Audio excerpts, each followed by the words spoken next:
We welcome you into the Daytona International Speedway virtually here on iRacing as we get you ready for what is about to be a very emotional / fun event as we raise money for Carr's Barn Barbecue, a victim, unfortunately, of some very devastating storms that went through the western part of Kentucky last week, unfortunately leaving some dead and leaving a lot homeless and some towns unrecognizable anymore. And tonight, we're here to raise some money for them as we get you ready here from the Daytona International Speedway. Going to bring out the Xfinity cars and do some racing here at the Virtual Daytona International Speedway. I am the captain.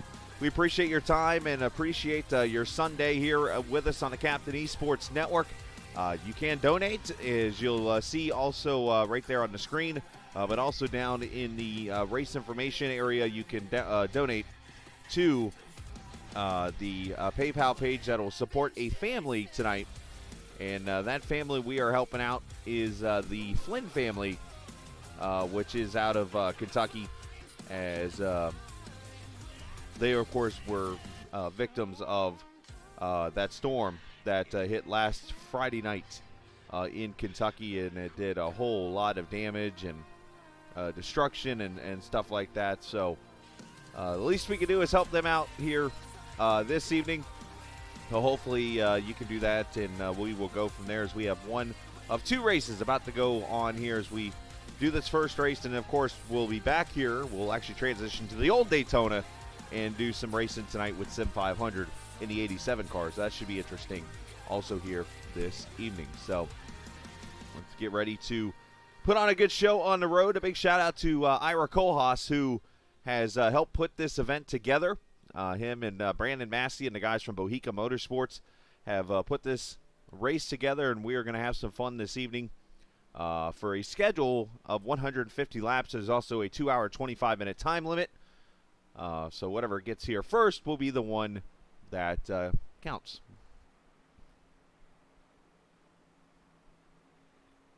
Take a look at the starting lineup for the race.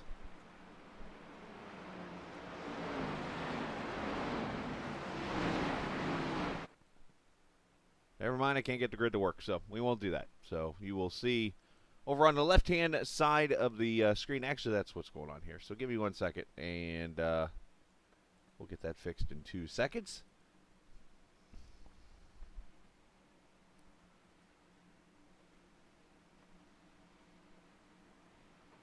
As they roll down the back straightaway, getting ready for the green flag, you see the 11, Escurbo.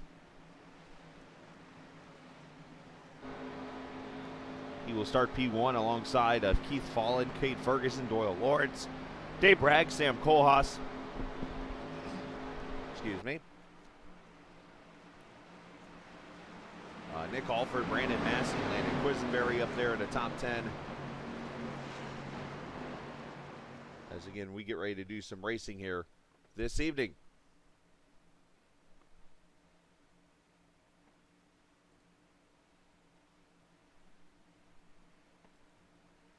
Here we go, 150 laps on the board as we'll have a couple competition yellows and more as we race from Daytona.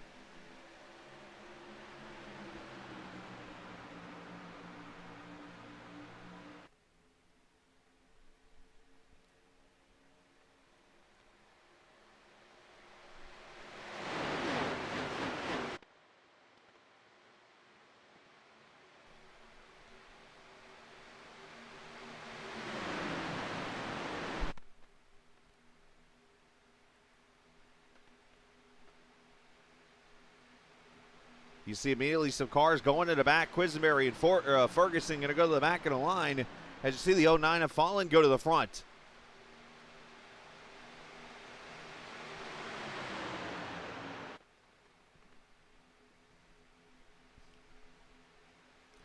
Now, one thing you're going to notice tonight here at Daytona is something. There's one car up there against the wall already. Very interesting in play this evening, and that is a brand new seam that has been updated. You'll notice it right there about the middle of the track, a little bit north of the middle of the track. That seam has been causing some drivers issues in practice because it's something that Yes, you are seeing at the real Daytona International Speedway, and as the track's been updated, that seam is now here. As Doyle Owens goes to the front.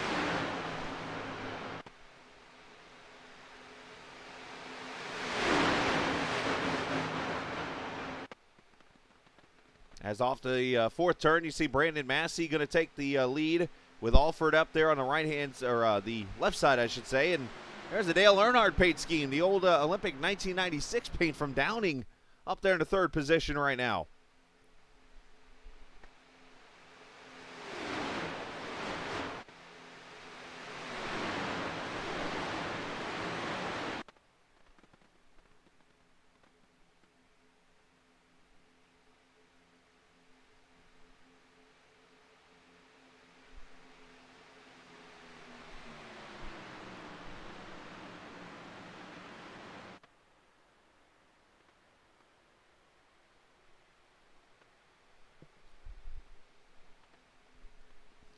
You see a lot of the Jiffy Lube cars back there. Also, you see Dale Lee back there in that 40 car.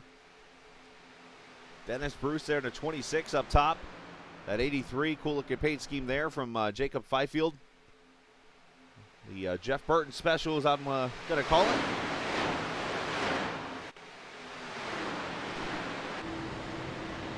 As we ride with him.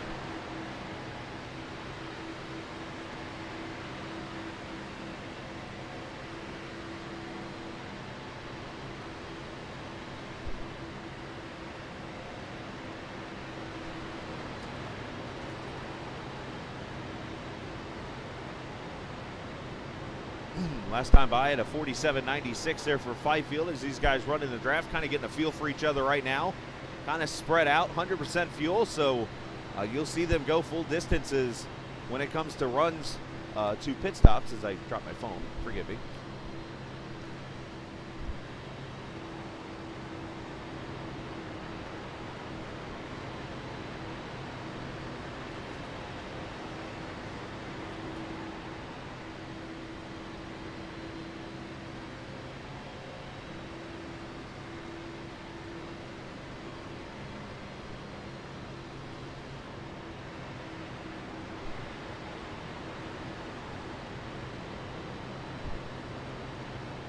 You see, it's all about strategy. It's much like a game of chess out here as you try to strategize yourself, get yourself in the right spot. Right now, Brandon Massey, he has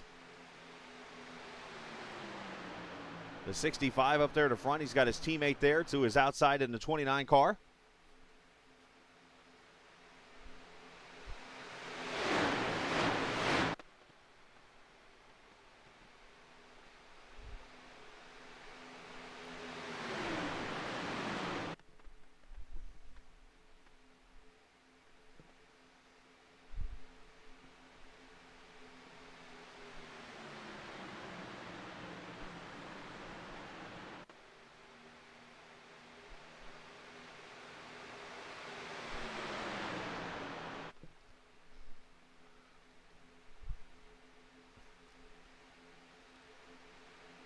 Dale Lee there in that 40 car. You see the 41 there behind him of Brady Moats, and Braden Leary there in that 9 car. Back behind them is a little bit of a separation of pack here.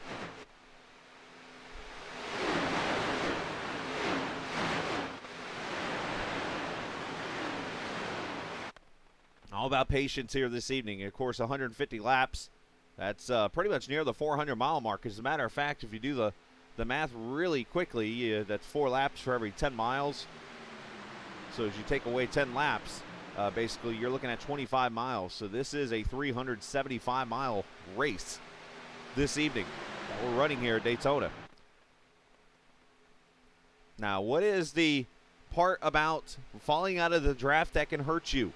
Well, losing the draft. If you fall out and go to the back, you see Landon Quisenberry and the 42 of Cade Ferguson. Those two started up in the front, decided to fall back, and now they're almost a half track back. If you look over on the right-hand side, you see them coming off turn 4 as the leaders go to turn 1.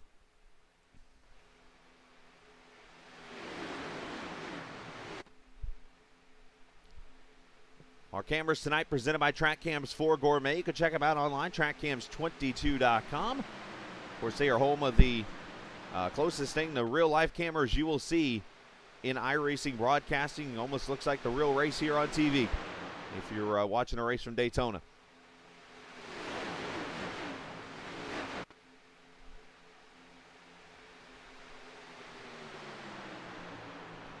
Massey doing a good job there in that bottom side, just keeping that inside line kind of organized. The outside line trying to form up just a little bit. Not really seeing a lot of side drafting, a lot of patience being used.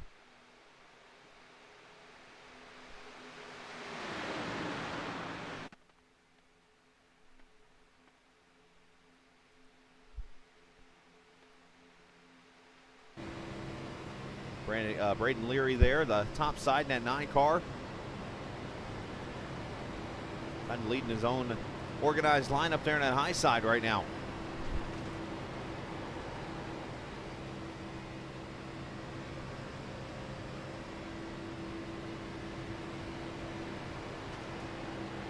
One car getting a little loose there up in front. Not sure that was. Had to get out of the gas, I think. As we get closer to there, that's Chase Berry in the 1 car.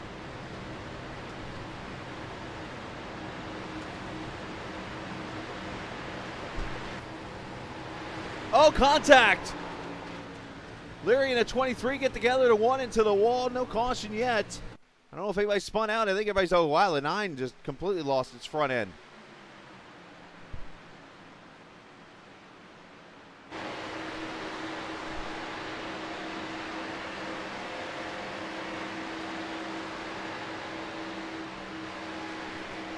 Now, again, a competition yellow coming up at lap 20 and lap 75, I believe it is.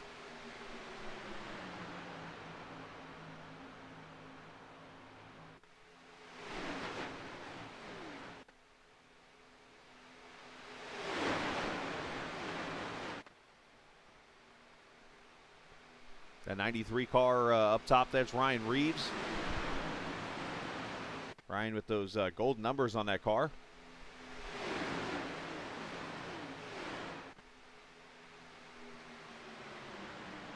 Skirbo there in that 11 car. There you see Ira Kohlhaas, the 29, the man that has put this whole entire event together.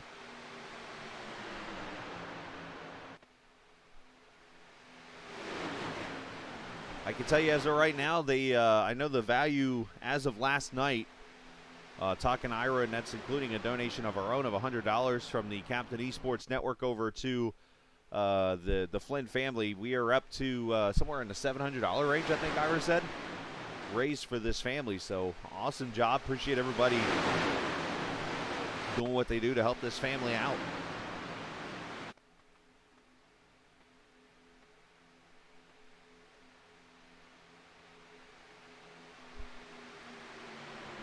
Up front, Downing with help from Kohlhaas.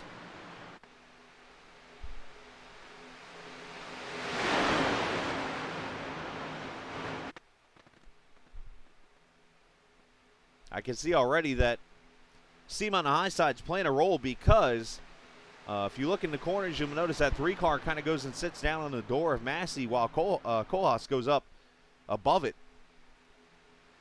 And that kind of keeps the outside line unorganized. See right there. 3's kind of below it, but the 29 is kind of above it.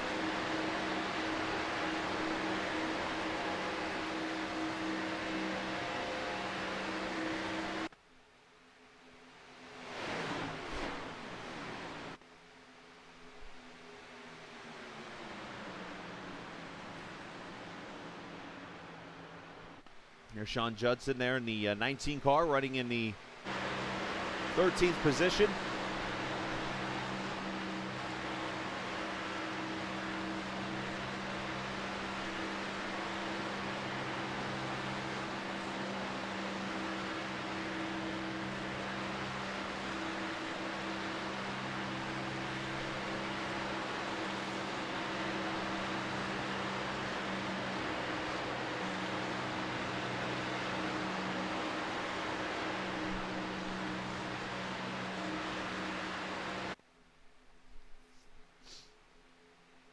Oh, getting kind of tight there. You got to be very careful here because the unfortunate thing about sim racing when you're racing online like this is you can't get something called netcode. And netcode is not anyone's friend. where two computers think that they're actually hitting each other, but they're really not, and they're nowhere near each other. And it can cause an accident. Unfortunately, we see it at least once a race. Unfortunately, you have different computers doing different things. That kind of stuff will happen.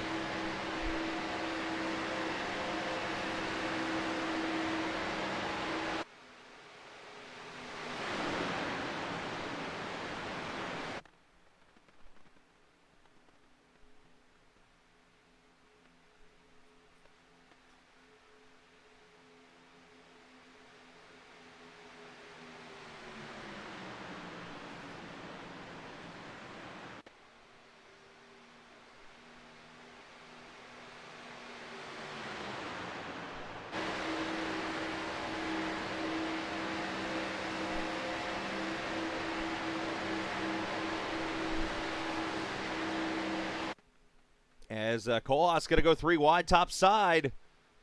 He's got no real help. He's got the 83 there behind him, but unfortunately too far back to give him any kind of push. He's got to hopefully jump back in line here behind that 3. And that's exactly what he'll do, but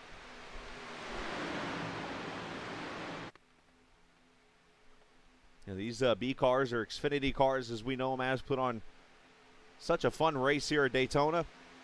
Of course, they are the fastest stock cars officially, with the Cup cars having their 550 and 750 regulation packages. So when you get on these big tracks like this, they're out here running laps around 190 to 195 miles an hour. I guess when you think about it, the Cup cars actually go 200 out here on this track, but when you go to like Texas and Michigan and Auto Club and tracks like that, these cars are actually faster now.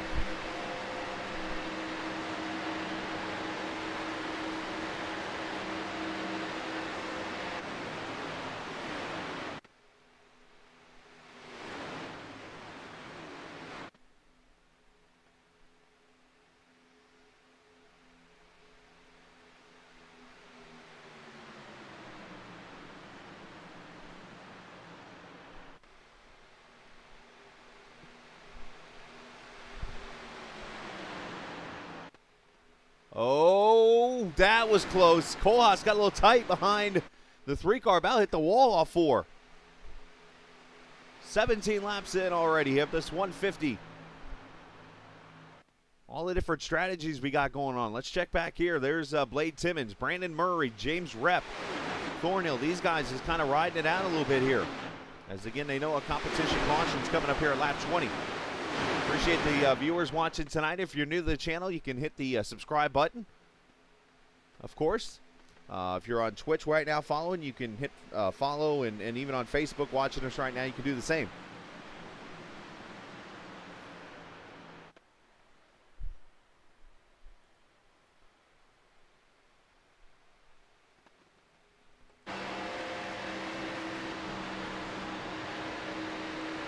Dennis Bruce is kind of riding right now, 12th position.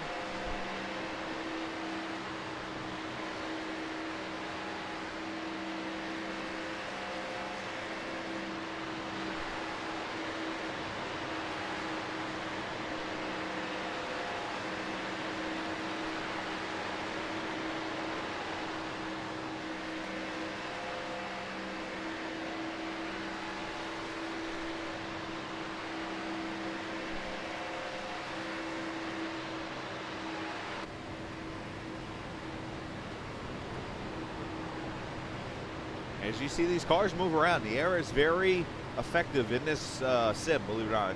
If you're someone who's never driven on iRacing, the air plays a pretty big role. These cars will move around. Their drivers will actually be holding the wheel pretty straight, and the car will actually weave around a little bit because of the air.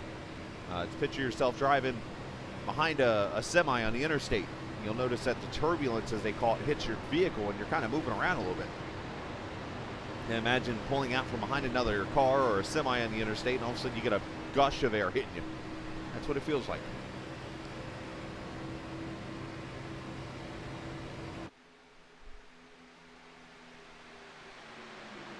As up front, Downing continue to try to get the lead with Cole Haas there behind him. Seems like they lose the momentum there on that top side, and then they get down the straightaway and they kind of get it back.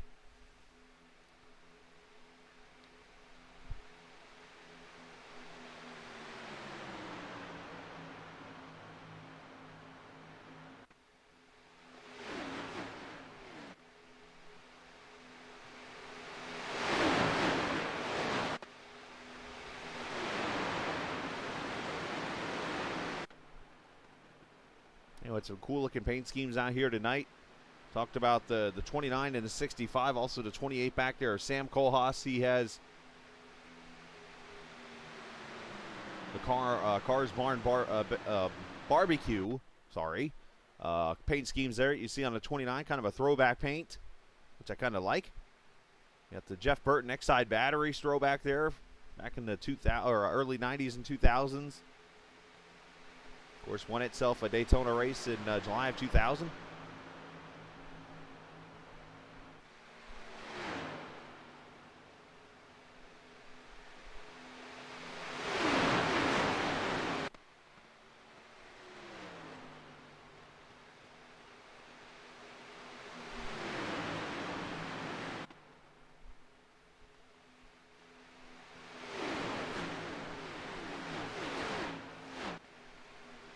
There's Sam right there, the brother of Ira, who usually spots for him, but tonight actually racing. Doing a pretty good job, just being patient in that 28 car. Oh, one car, don't get off the apron.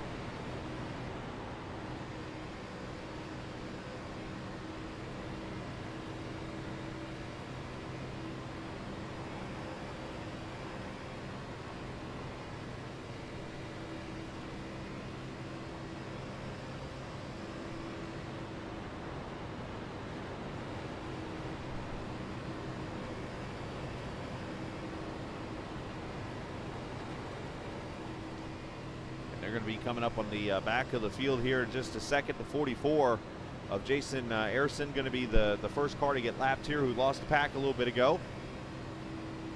Have to be very careful. He's going to hold that bottom line, it looks like, up there. That could be interesting. And it looks like the 65 actually going to pick him up, but Massey, that's going to have Downing the lead, and now he's going to drop way down to the bottom, and here comes Kohlhaas, who scrapes the wall trying to get the lead.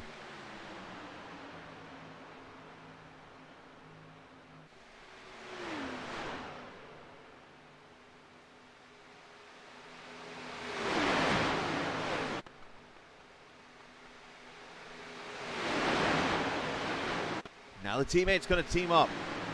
I see a little bit of damage on that Massey car now, so I'm not sure if that happened right there in that incident.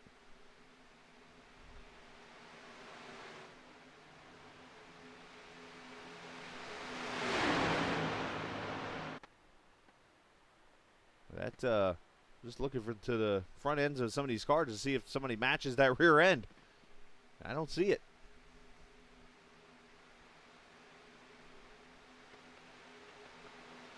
But 22 going to stick the 44 to the bottom here as they try to lap him here and let these lead cars battle, but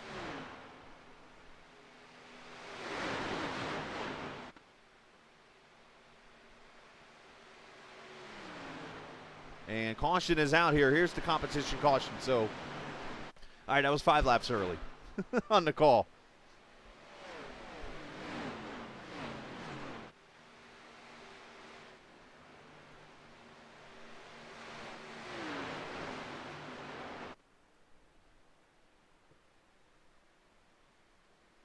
So caution is out. Brandon Massey going to bring him back to the line here. It's a competition yellow, so I believe the 44 will get a wave around and get back on the lead lap, as he is the only car lap down.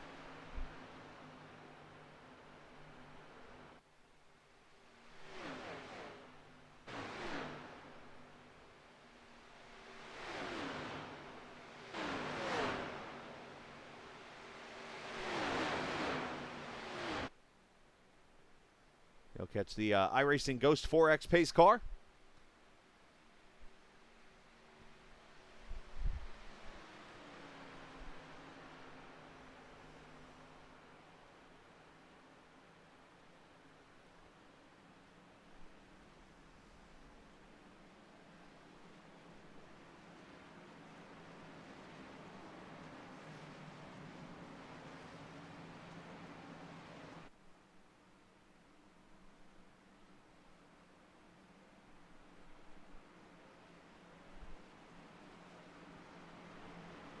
We'll see these cars come to pit road and get 4 tires and fuel. I'm glad you guys enjoyed it, man. It was fun to call the last half. I felt terrible that I wasn't there for the beginning, but at least the good thing is I got the technology to go back and make this look live and everything. So this is totally cool. So here we go. Leader's going to come to pit road, and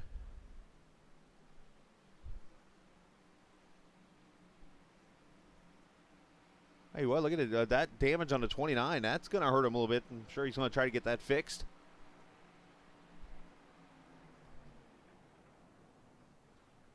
Here we go. 4 tires and fuel for everybody. I would think maybe some fuel only.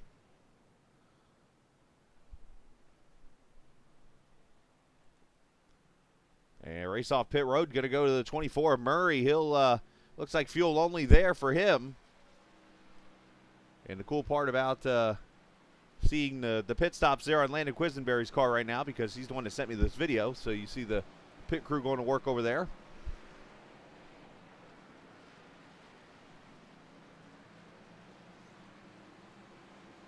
Four tires and fuel. He's probably going to run to the bathroom and stuff. And apparently Murray missed his pit box.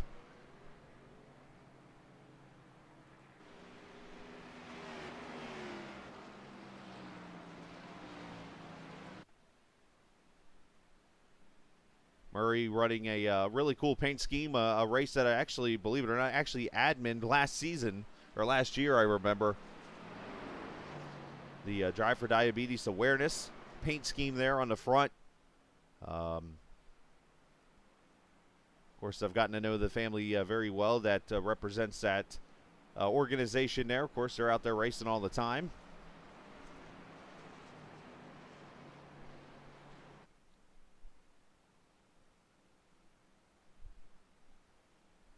Another great non-for-profit that was started due to an unfortunate situation there with the family.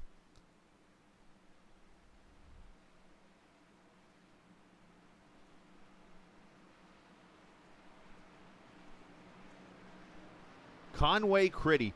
That might be the coolest name I've ever seen on a channel. That is so awesome right there, boys and girls.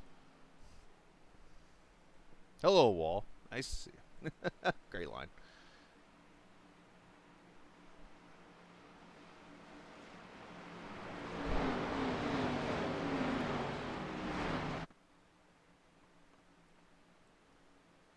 Of course, Brent Cool and his daughter Lacey out there racing all the time as they continue to raise awareness after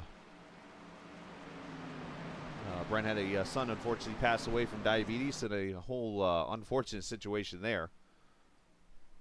Was honored to be able to be the admin for that race they did last year at Atlanta Motor Speedway that had drivers like Garrett Smithley involved, also Anthony Alfredo, just to name a few. That was a pretty cool deal to be a part of last season.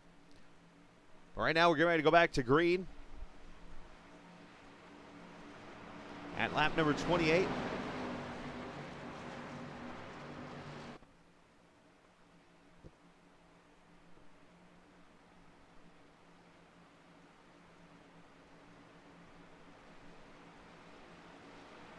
Murray did come back to pit road and actually hit his pit stall this time by.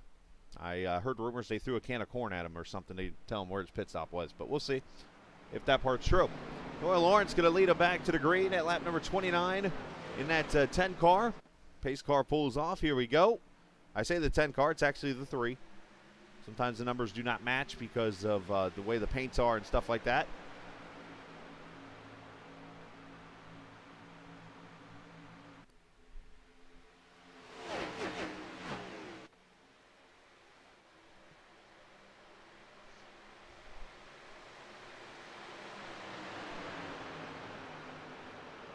Question, was it cream corn?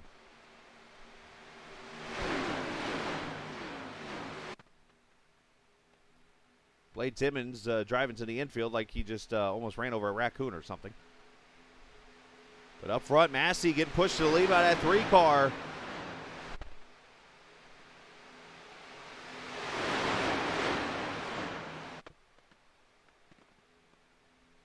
And right back to the front is at 65. The PepsiCo team, Bohica Motorsports, leading right now as Lawrence tries to steal that lap back.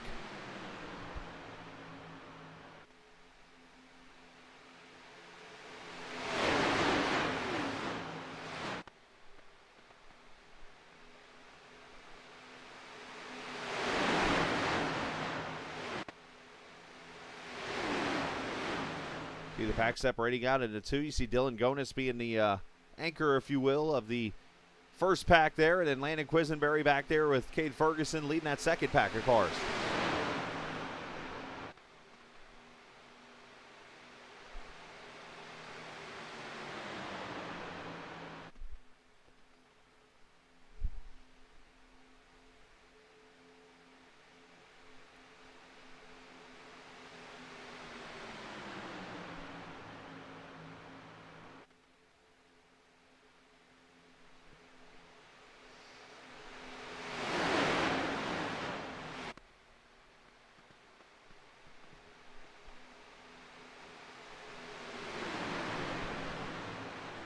You see that inside line of Massey back there running right on that white line, doing what he's got to do. Oh, a little close there with the three. Got to be careful with the side draft. I talked about the net code that could easily happen in these cars. We ride with Sean Judson, the 6th position. Started back at 17th.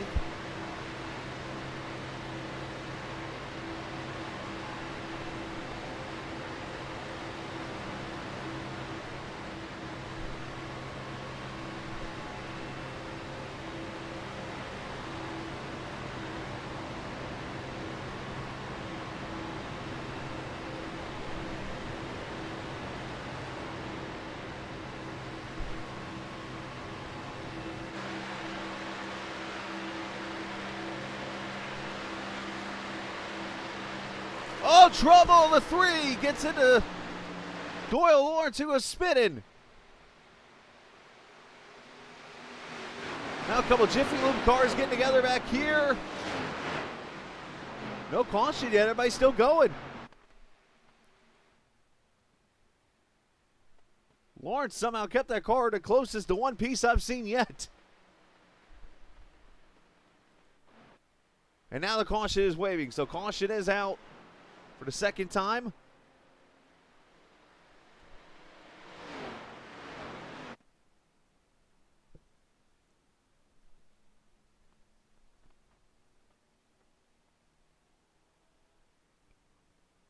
And let's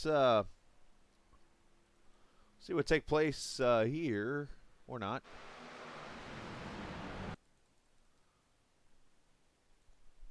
Doyle getting kind of lucky this is a simulator, because in real life Daytona, his nose would have probably been disintegrated.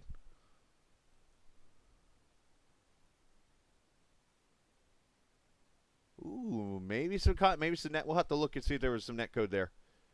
But the 3, unfortunately, gets into 3. We have 3 on 3 violence.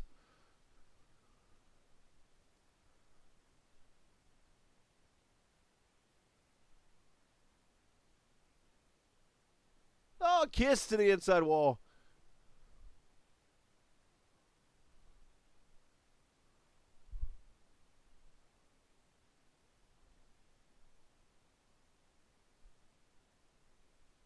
Well, the good news here, as I rewind this back, is the creators of these cameras, TrackCams22.com, actually for Daytona have specific screenshot cameras I can use. So because of that, I can actually kind of get a good view of this. So let's screenshot here. Let's go to Downing's car. Let's actually go this one. And let's see if we have a net code.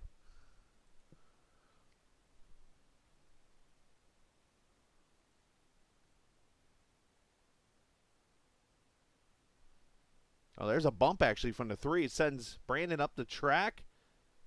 I don't know if they touched. Now they touched with a little net code.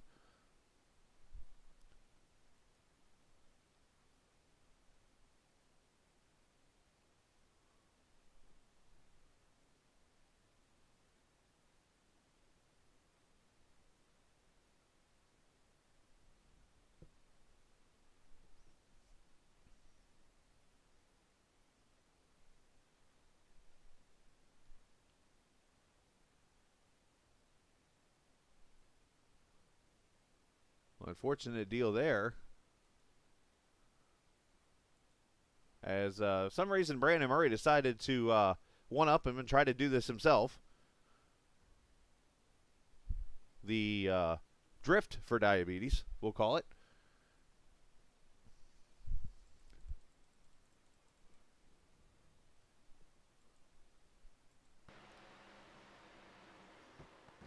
Somebody tell Brandon that, when a car wrecks, you don't do that to yourself. Never a good thing right there.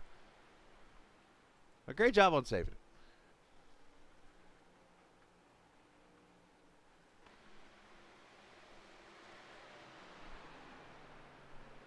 A caution does come out for the second time.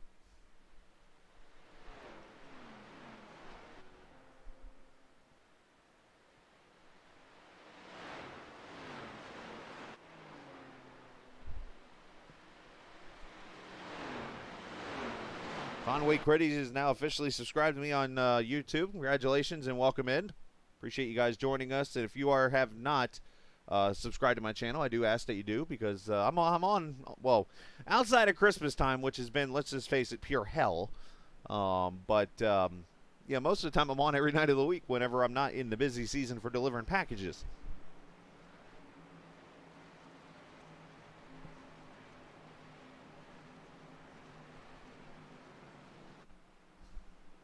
But as I said last night, if that's the worst thing that's happened to me, it's the realization of we got families that, sit in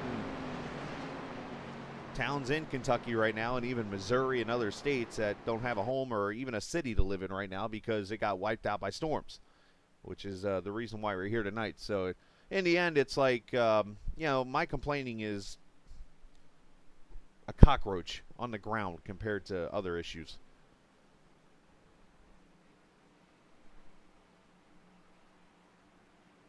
Oh, I'll figure out really quickly who you are. Don't worry about that.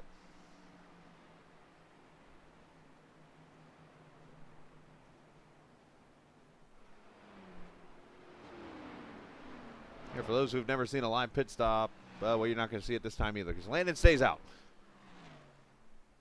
Told you I'd find out. Actually, you want to hear the funniest part of James is... as soon as I joined on in the race, James wrecks in the tri-oval last night. I was like, that's interesting.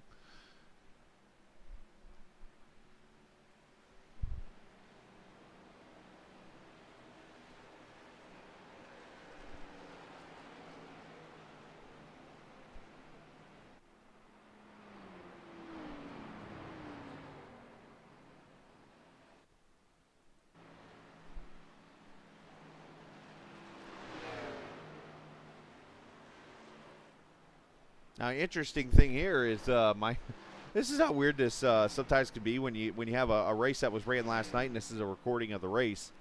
I'm actually live right now, but the race itself is not. James Rep just ran an 18.0 second lap around Daytona. It's those little glitches like that will do you in all the time. Congratulations, James. You just got the fastest lap of the race because of that. So it looks like a couple of Jiffy Lube cars going to stay out here. Also the 93 of Ryan Reeves, the 22 of Nick Alford. And Landon going to stay out there. The 11 also of Skirbo. Skirbo will actually likely see here in a little bit with the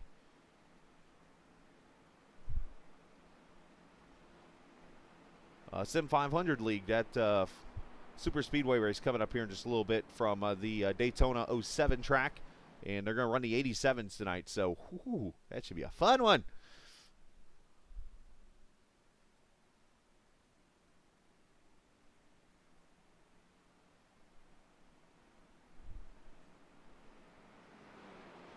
So, Michael Fallon admitting that he ran his left side tires for all of close to 150 laps and only took rights once. Either that means he has a very slow pit crew or he felt really good on old tires. We'll go with either or.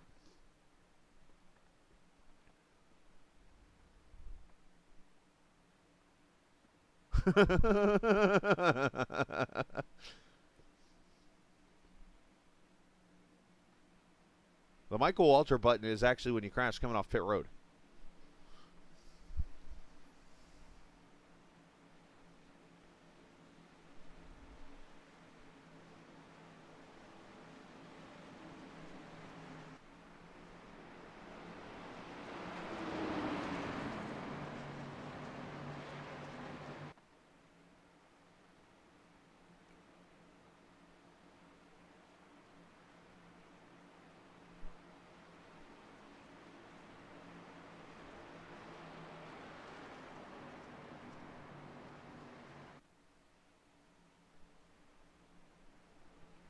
right, here we go. Coming to the green flag, lap 35.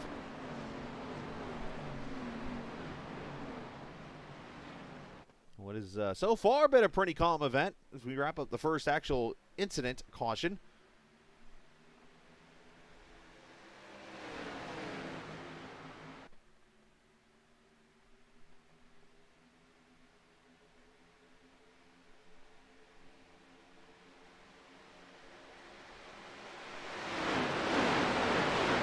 Inside line getting a pretty good jump on the outside line there. A couple of Jiffy Lube cars falling back. You see the 9 with a brand new nose. He's going to the back.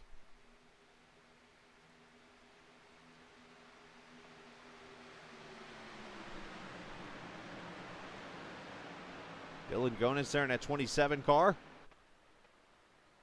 A little forward focused right now, as he likes to say. And look at this already. The outside line's starting to form right on back up.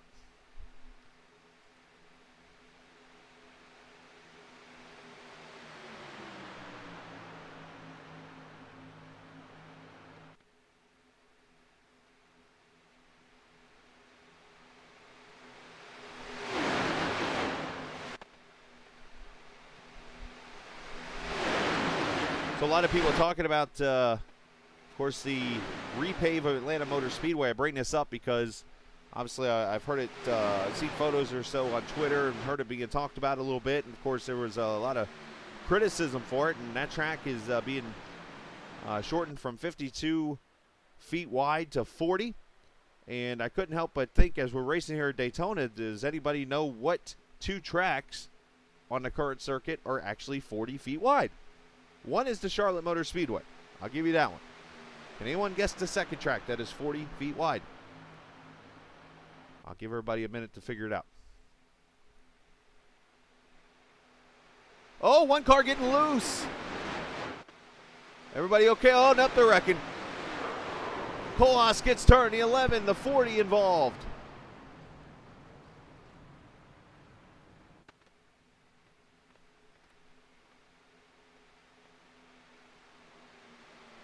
Washing out for the 3rd time, I believe.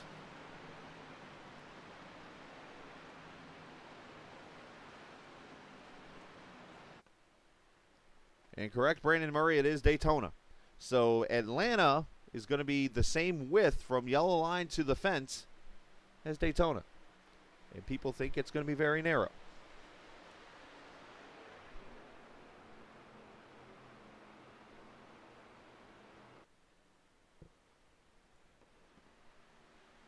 So Dale Lee, a contributor in the 3rd caution that comes out here.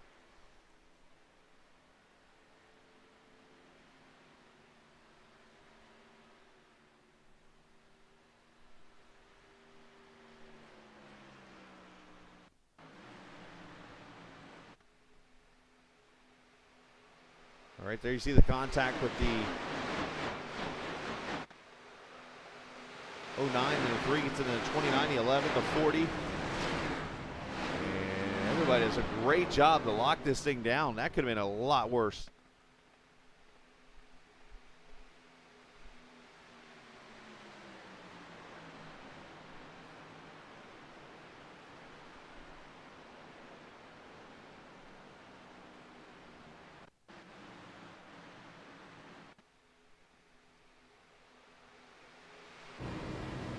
So he hits it up at the head here from Rep.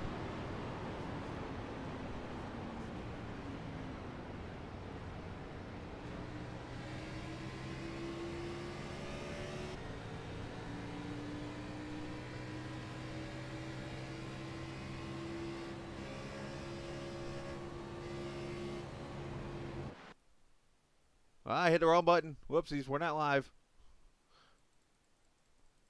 Stand by, let me fix this real quick. I'm so used to hitting that live button after a replay. Human error on my part.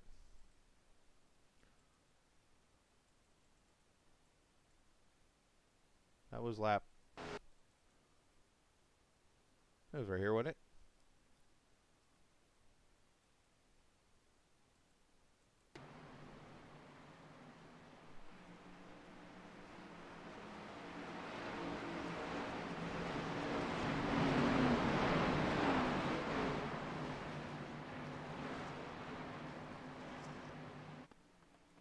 28 to 29. Okay, this is just restart just now, so let's just fast forward real quickly.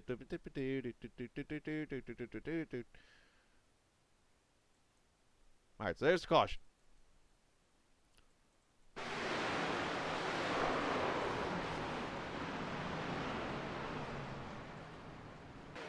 My bad on that.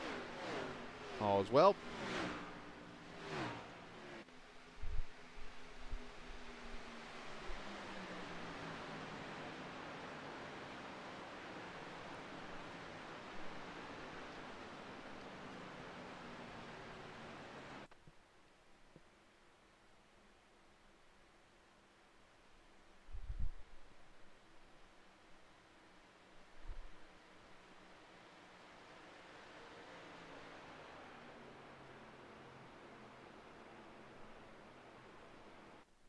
Everything will update itself back up here momentarily, and we are under caution at lap 38. Just shy of the 100-mile mark in this race.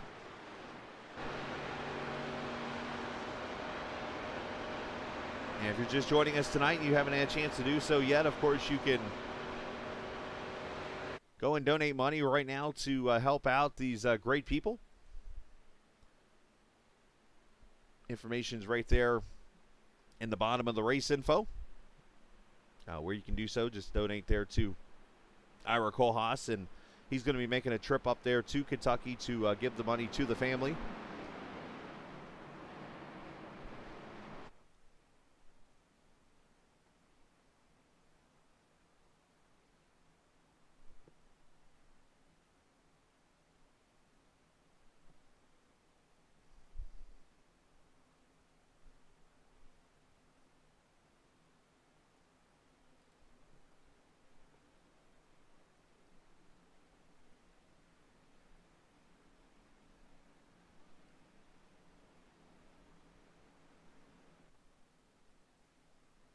Let's see, you got some cars coming to pit road. Probably going to get some damage fixed. Massey coming in,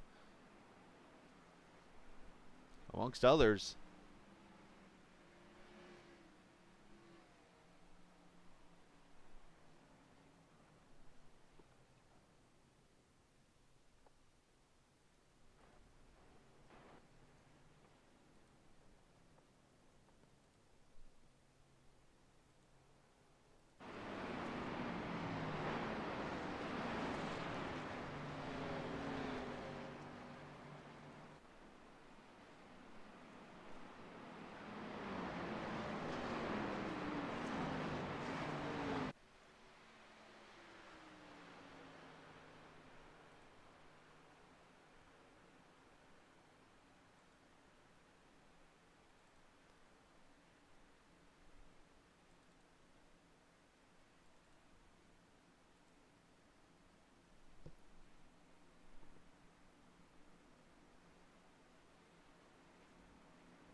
That did go well.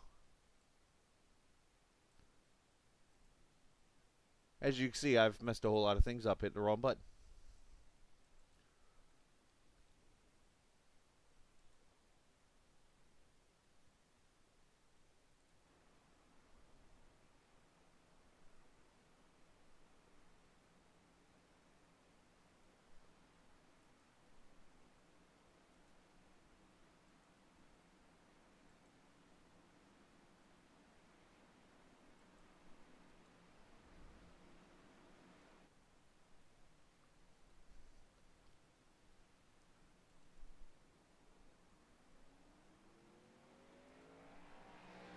So we'll go one to green this time by.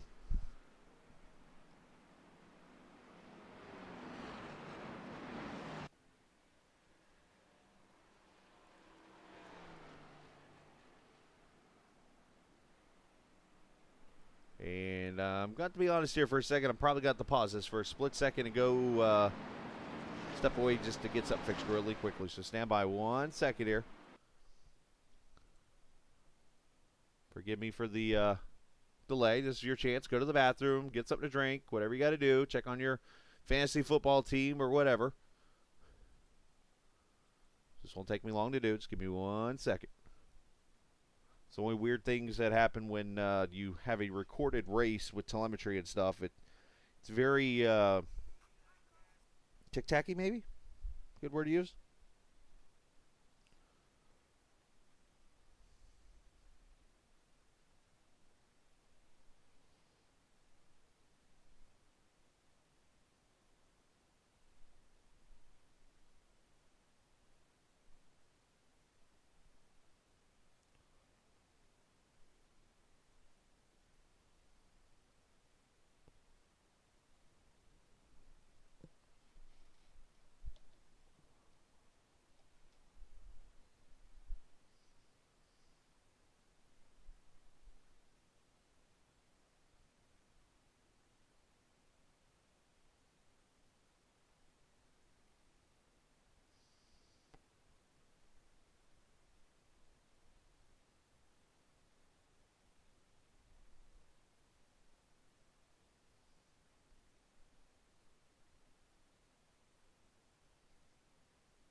On our way back into the race real quick, so just stand by. We're almost there.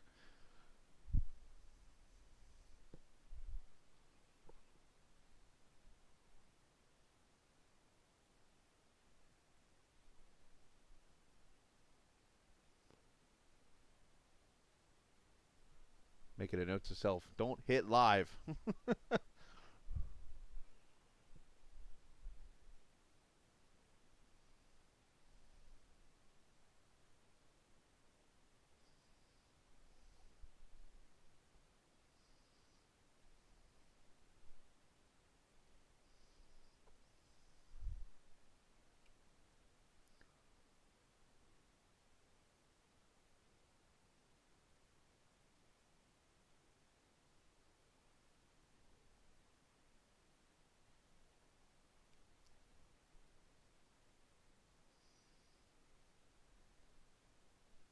Yeah, apparently.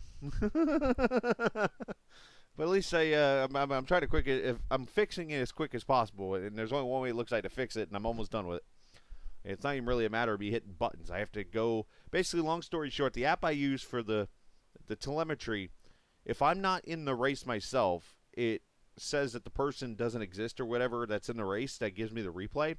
So I have to really quickly run in and open up a test session of myself for me, and so that it picks me up telemetry-wise and then come back into the race. So basically, I just ran over to a test session at Road America real quick. But we're going to hit this button right here. And we're coming to one to go right now. So I can put this back up on the screen. Bada bing, there you go. Right where we left off.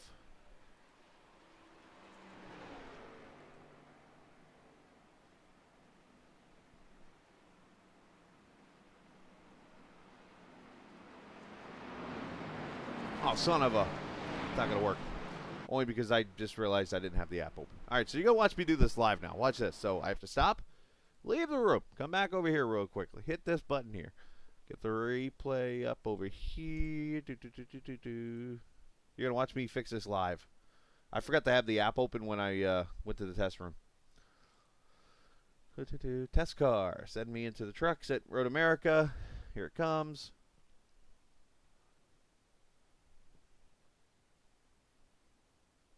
As the old Aaliyah said, song said, if once you don't succeed, dust yourself off and try again.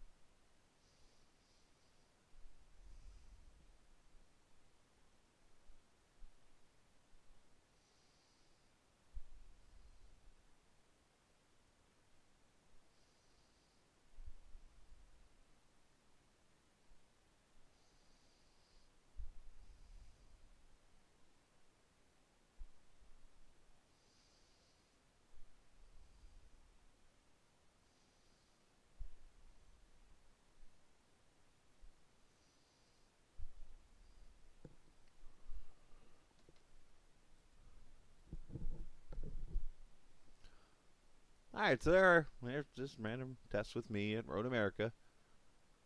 Make sure the settings are all open and stuff, which they're not. So let's go in here. Make sure my telemetry is open. What a beautiful racetrack, by the way.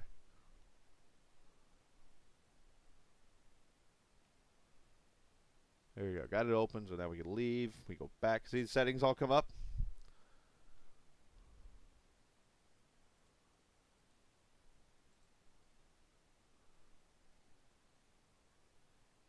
Very weird.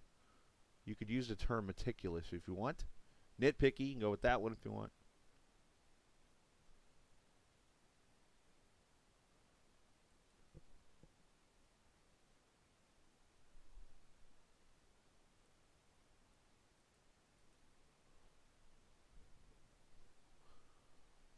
The good news is I got a pretty fast computer.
Alright.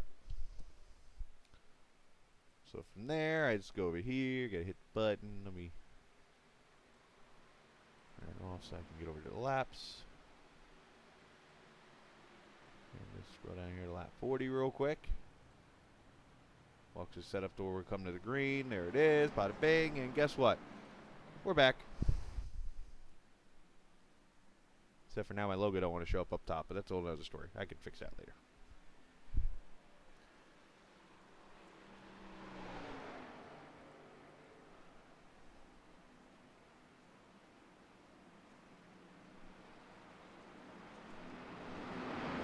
Oh, just give me a minute and I'd fix it.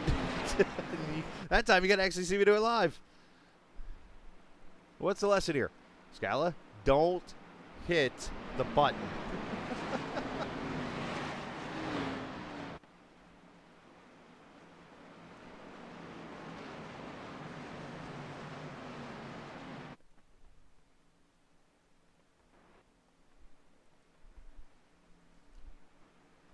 So Kakeko is leading. Alford, Quisenberry, Ferguson, Reeves, your top 5.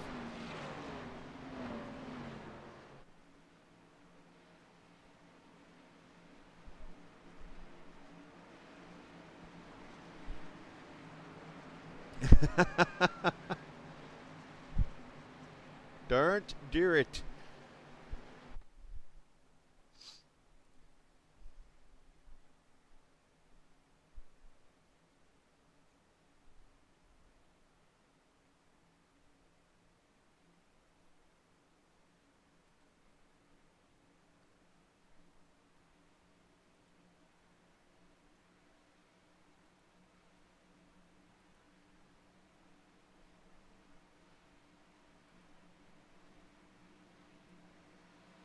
Here we go. Green flag back out after a small rain delay, we'll call it.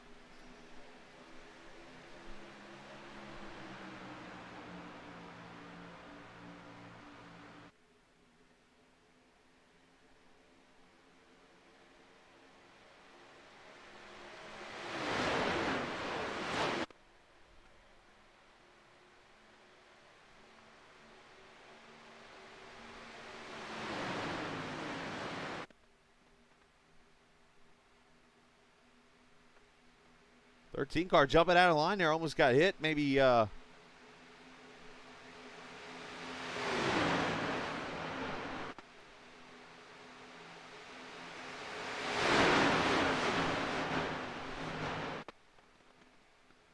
okay right now? 22 putting some pressure down on the door there. You see the 42 of Cade Ferguson making his appearance up here in the top 5 right now. Now Wilder Graphics number 42.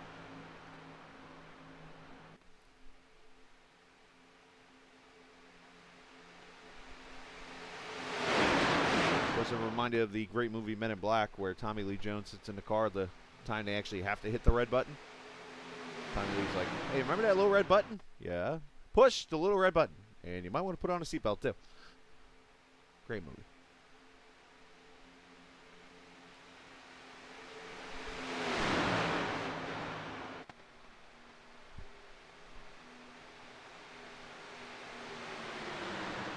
So pack right now consisting of about 10 cars or so. Ferguson getting a lot of shape there. You see Sam Kohlhaas, the 28 back there, just kind of riding.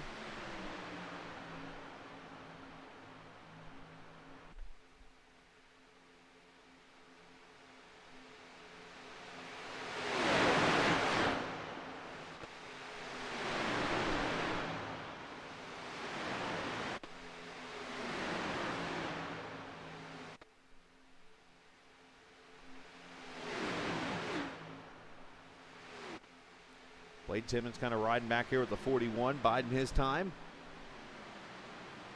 You see the pack up ahead.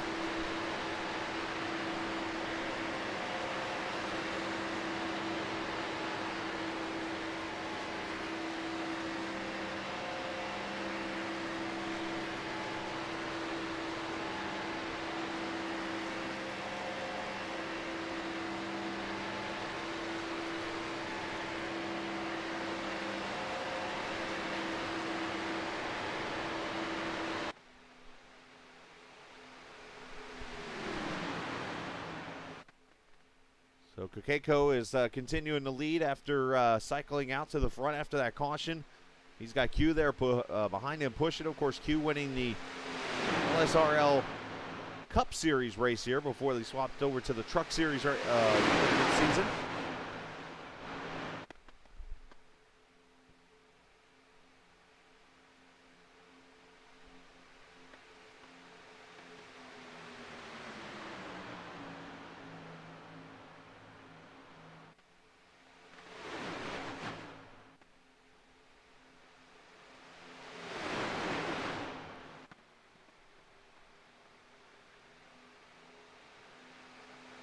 Brandon Massey starting to get back into the picture with that little bit of a wounded nose. Trying to save himself with that reset potential that they have later in the race.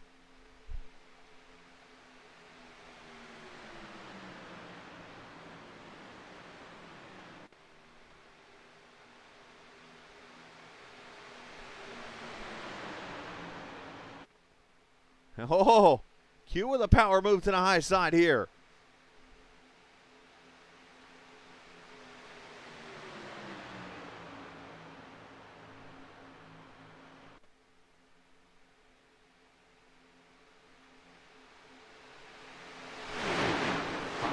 the move quick enough with the 22. The drop back to the bottom. Here comes the 3 up the middle. Downing taking him 3 wide.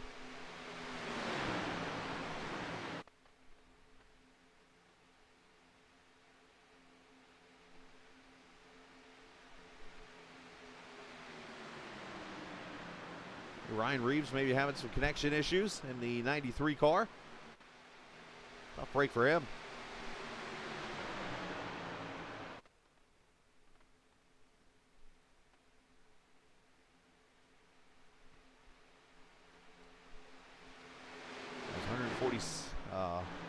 I should say 47 laps, near 125 miles.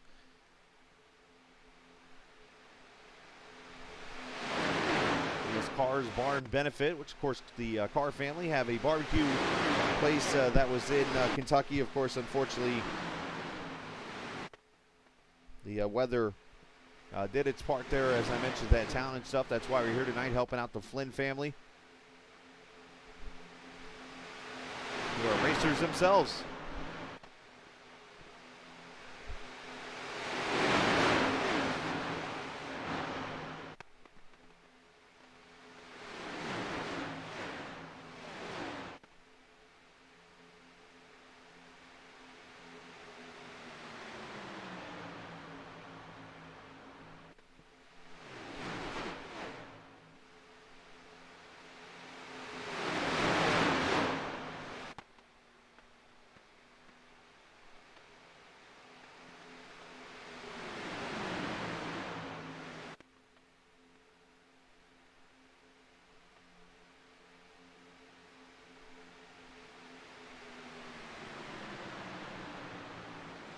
Quisenberry up front with Alford, and you see that 3 car of Downing, who's looked pretty strong. I don't know if it's, somebody said last night in the interview that the Wilder Graphics paint schemes get you an extra 2 horsepower. You wonder if a Dale paint scheme gets you an extra 2 horsepower also. Well, they're going to go 3 wide here.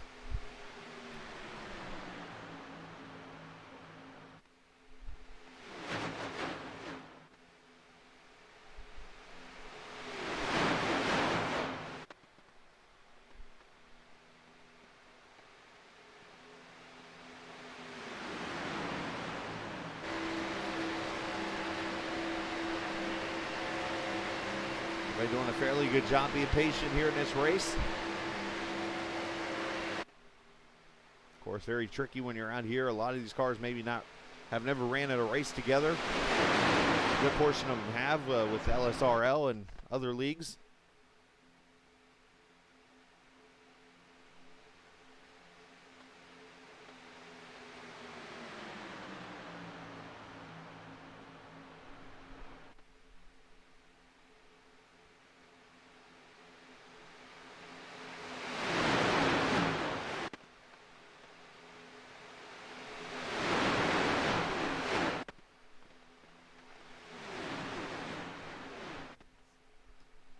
So 50 laps in, 3rd distance. Oh, Q gets kind of knocked out of line. And he plays the smart move here and actually just falls to the back here. Going to slow it down. Obviously, the banking in the corners, not as much on that apron, so you're not going to be able to carry the speed. He'll unfortunately fall out of the draft as we continue green. No caution from it. As Alford and Downing and Ferguson up here in the top 3 right now. And you see the brothers back there, 14th and 15th.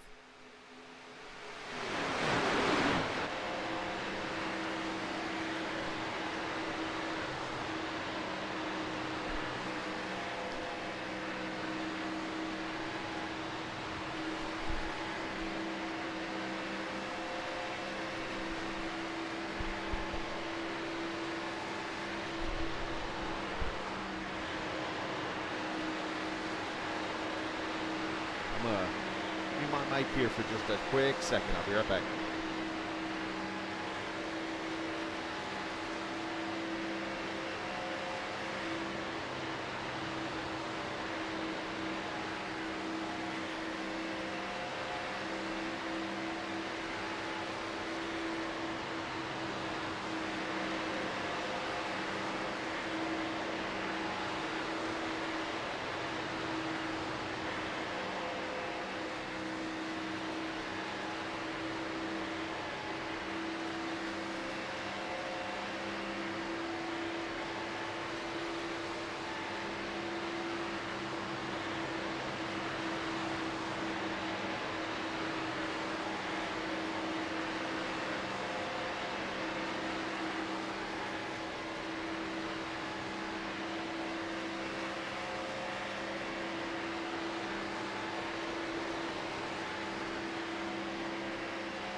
All right, back IR. All right, it's my moment of the night where I usually don't broadcast this early in the evening on a Sunday. I wanted to get this down for you guys, but it's my moment of the night where I get to say goodnight to my daughter, who turned 3 yesterday and is laying down going to bed. So I'm going to get that out of the way, and because I hate not being able to say goodnight to her sometimes. With that being said, we stay green right now, lap 56. Been some pretty crazy racing up here. See the Bohica guys up there on the top side to 65, to 29, to 28, all working together. At 09 jumping up there trying to get some work. That's Keith Fallon in the Captain Jack's mobile.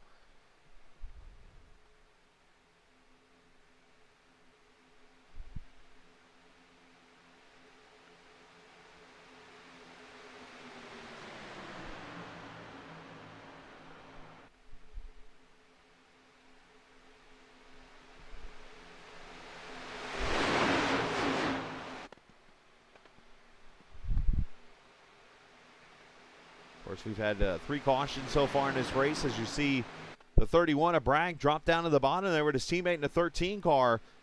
But that outside line is starting to work now as that 09 gets the push from the 65 and pushes Downing up to the front.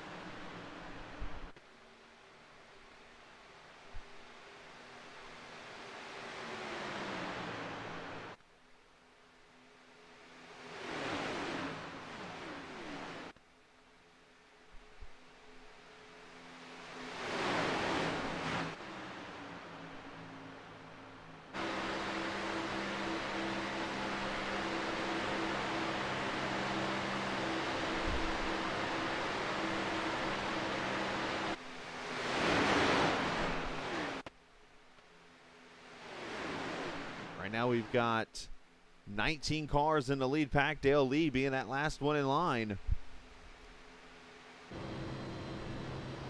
Kind of back here where I would normally hang out if I was in a race like this, because I like to see what's going on in front of me.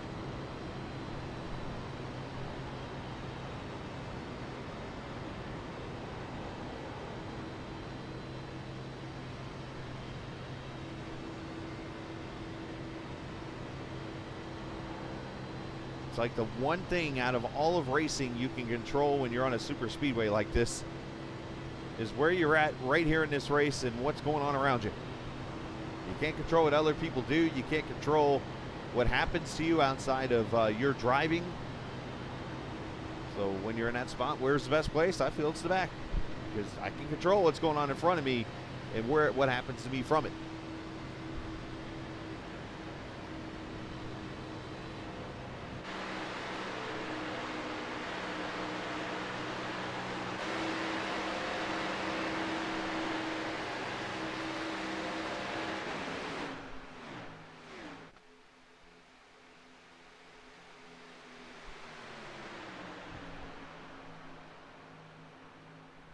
And again, if you're watching tonight and looking for something to do this evening, coming up at 8:45, we will be live for the 5th race, as one car scraped the wall up there, of the Sim 500 Super Speedway King Series from the Virtual Daytona International Speedway, the 07 edition, the older track.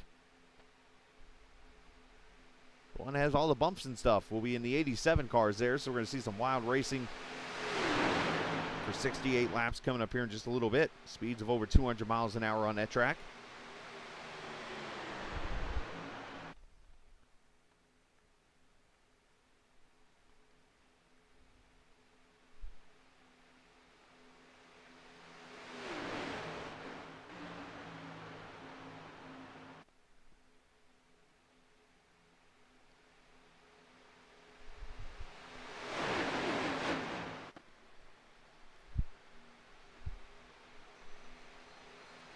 As 22 goes to the front.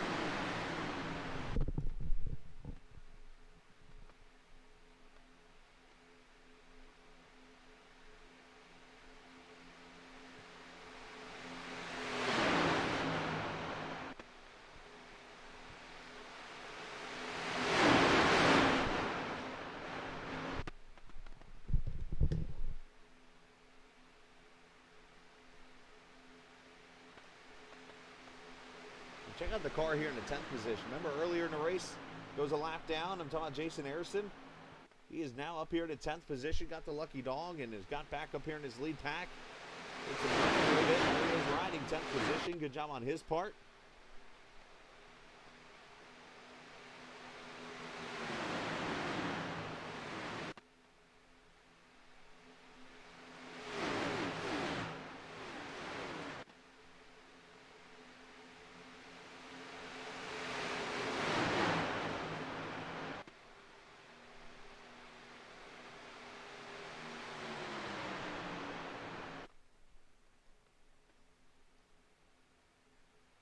So if they can make it this far, they'll have another competition caution, lap 70. Right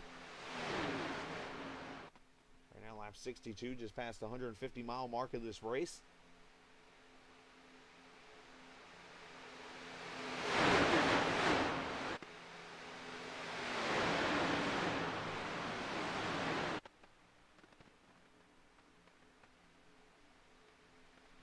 As the 44 going to jump out of line and abandon ship.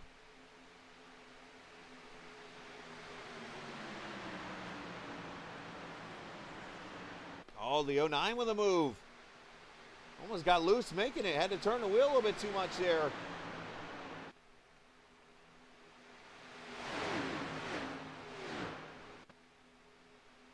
The elevator move almost ate it.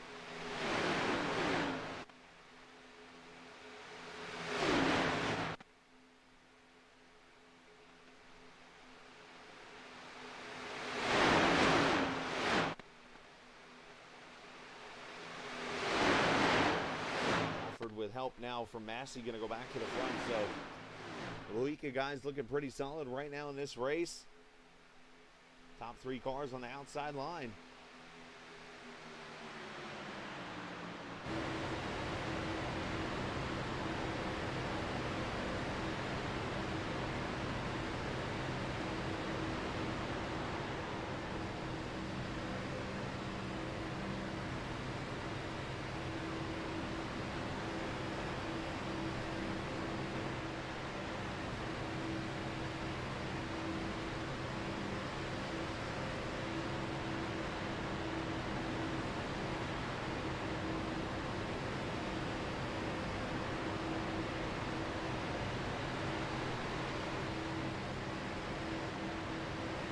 Very much for helping me out on that.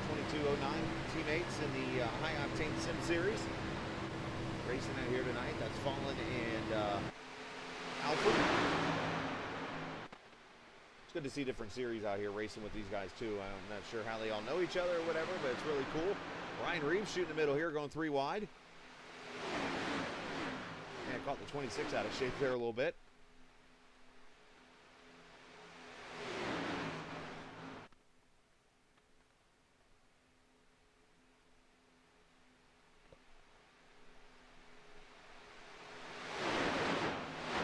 So again, our cameras tonight that you're watching is presented by TrackCams 4 Gourmet. You can check them out on iRacing on Facebook and online at trackcams22.com. They give us the closest cameras you will see to a real-life broadcast. That 29's all type of glitchy up there. Oh, good grief.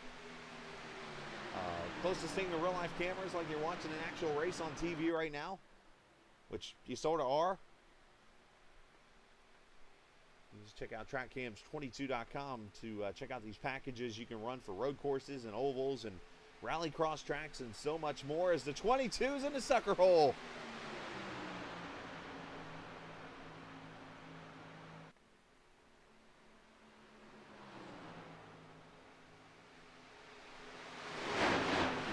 Oh, 65 up into the wall a little bit. As you see, Quisenberry and Ferguson lead pit road right in front of the pack. Oh, and there's contact into the wall. The 26. Everybody stay straight.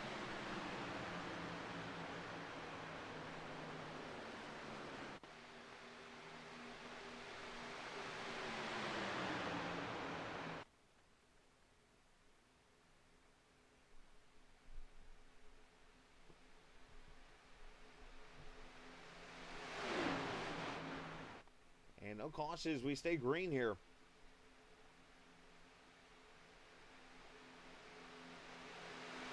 One thing I do want to share 22 here, and I know we're racing tonight to raise money for the Flint family in this 375-mile event, 150 laps. But one thing I do want to bring awareness is we have teamed up here on the Captain Esports Network. We're doing it for a little over a month now with the Celiac Disease Foundation, of course, as we raise awareness for celiac, which is an autoimmune disease which affects the lower intestines when you eat gluten foods. So that's why you see a lot of gluten-free out there in the world today. It is because of celiac. And if you're looking for some information on that, you can go to the race info page in the description on the YouTube page here and get some information about celiac. And if you're someone who maybe is affected by it, or someone who knows a family member has it, or a friend, or anything like that, I just want to get a mention there just to raise awareness for that. But celiac.org is the information for the Celiac Disease Foundation. All right, 2 laps away from the second competition caution here at lap 70.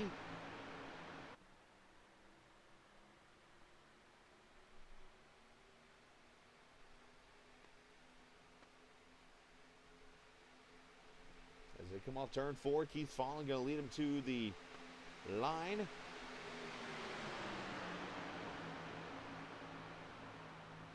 I'll keep an eye on the lights over on the left-hand side there to see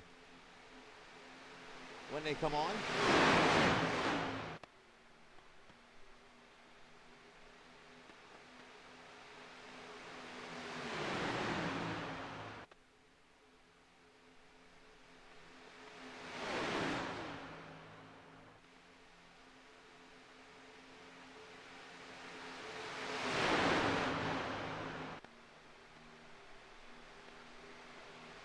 31 of Bragg working his way on the high side here with help from the 22.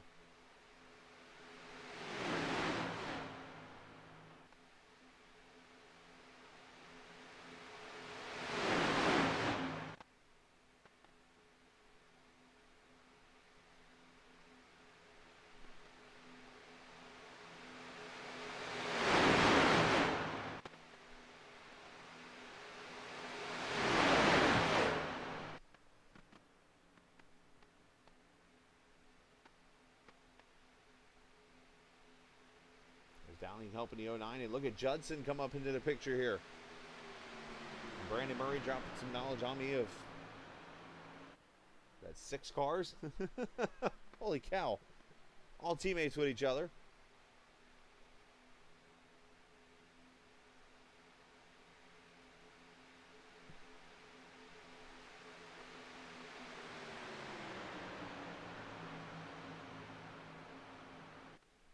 All right, so I thought the competition caution was at lap 70. Maybe it's 75. And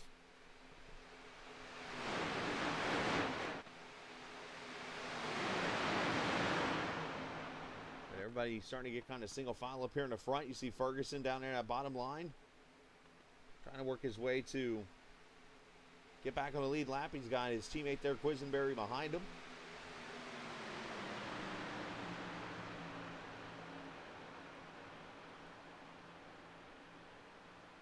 Dale Lee jumping out of line for some reason. Did something happen to somebody? 26 is off the pace here for some reason. We actually have green flag pit stops happening here. Nick Alford to pit road.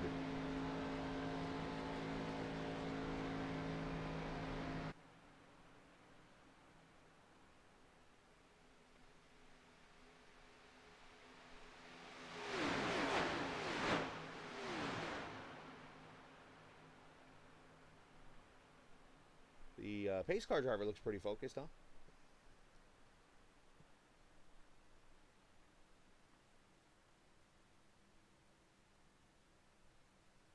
Alford getting fuel only, it looks like, and he takes off. Oh, trouble! Here we go.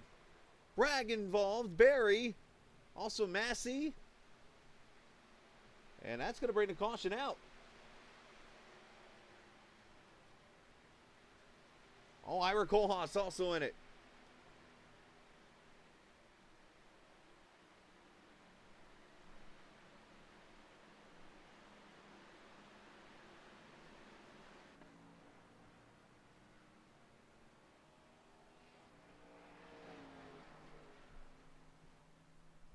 So fourth caution just shy of the halfway point here, lap 74.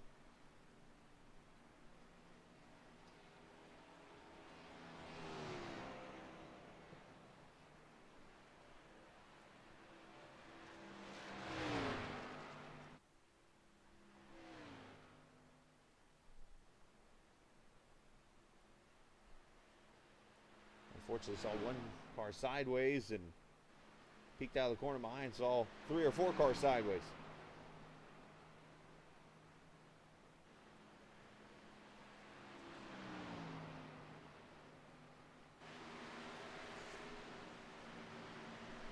Let's see what happens at Ringo. Wow. Massey actually goes for a ride. Cade Ferguson also involved. Let's see where all this starts up.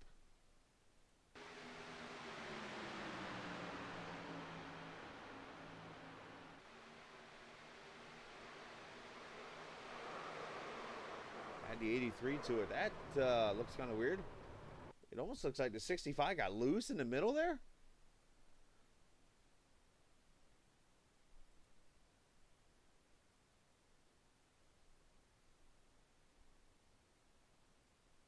Now 31's on the apron there. You can see him getting loose.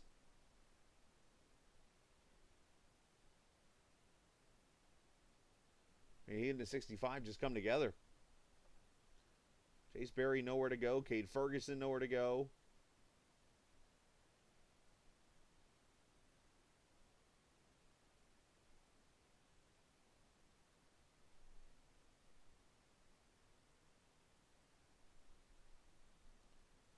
And one of our favorite games that we like to play here on the Captain Esports Network is, of course, sometimes you get some gymnastic Olympics that we get to vote for. So we're going to need some scores here for the flip by Brandon Menacey.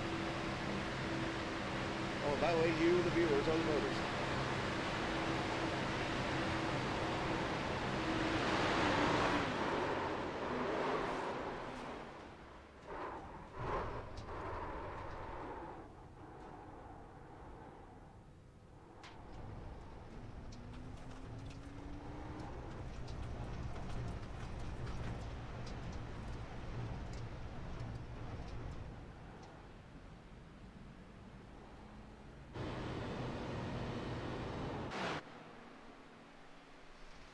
So as I mentioned, caution comes out right at the halfway point here. Brandon Murray a 7.6. Fallen with an 8.5 for the 4 wheels. Well said.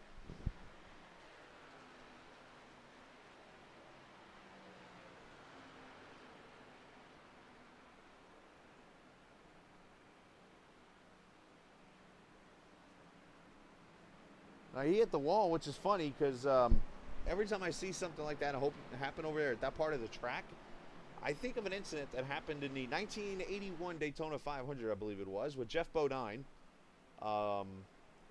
They said he lost control of the car, but if you watch the video, it's almost like it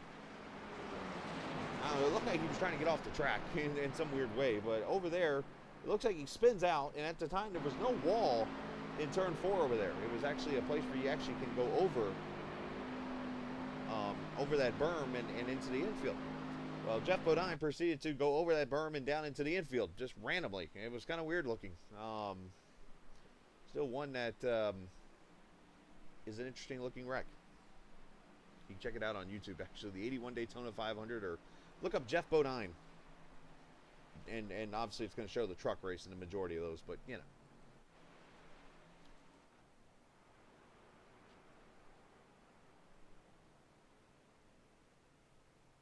Help from the Kent's Fetch. Giving him an 8 now. So, all right, Brandon changes to an 8. A little 4/10 up.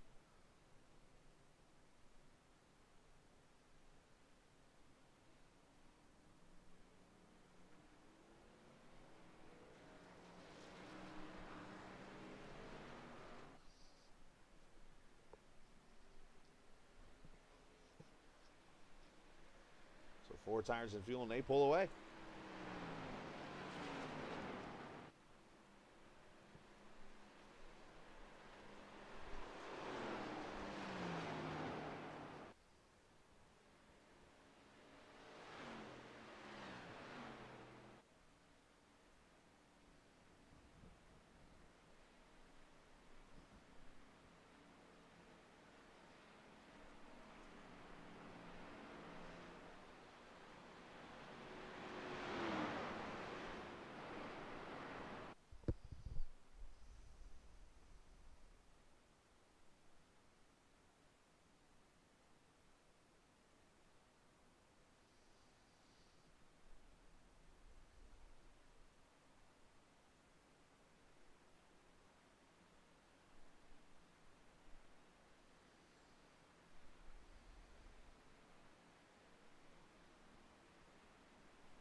Those more cars will come to pit road here. Massey, Thornhill, Murray, Skirbo, Murata. Those will get the one to go this time by.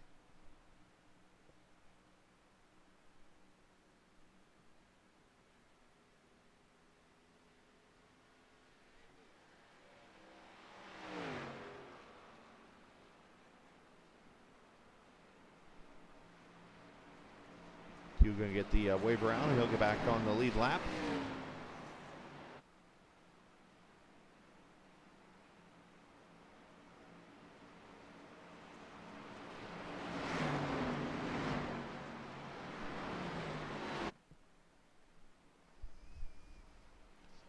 And of course, we do have a couple more broadcasts to catch up on from last couple weeks that have been missed due to work time and stuff. And obviously, when those streams get launched, you'll be able to see them, get notifications and stuff every time we go on the air. So hopefully you'll come and join us. As you might have noticed tonight, I do enjoy chatting with viewers and racers and stuff like that. I feel that's all part of the culture of the Captain Esports Network, is being able to talk to everybody you know. And appreciate Murray and Conway Critty and Michael Fallon and all you guys for coming over and chatting with us, and coming to watch, of course, the broadcast this evening. It wouldn't be as much fun without you guys.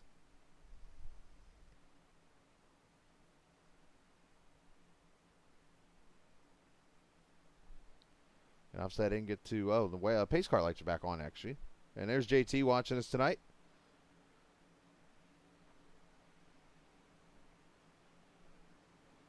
And we're going to see some cars come back to pit road, it looks like, and maybe top off the fuel cell.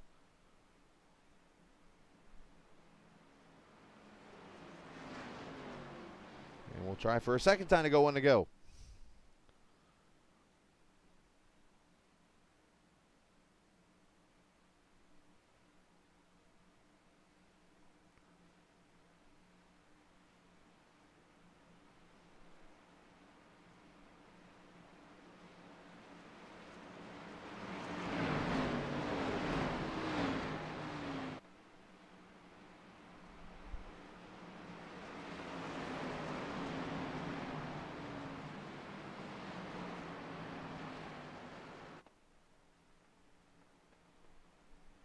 Wrap up the fifth caution, I believe it is here, which would have been a competition caution, but unfortunately they wrecked.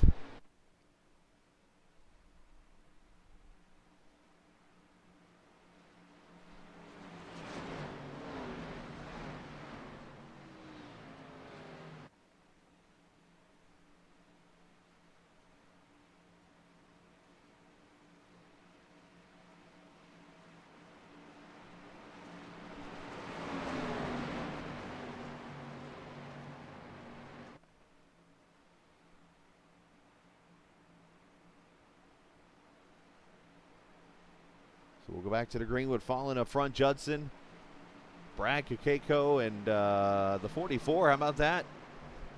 Up there in the top 5. Nope, I stand corrected. He is actually a lap down right now, but start in line because everybody pitting. Well, anyways, one thing we get to do here on the Captain Esports Network is have a little fun and do our own little version of what you might know as Crank It Up by Fox. Well, tonight we turn it up on the Captain Esports Network.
Keith Fallon has gone to the front here at lap number 80. 70 laps to go in this race. One thing we are going to have to keep an eye on is this right here. I'm going to switch over the time.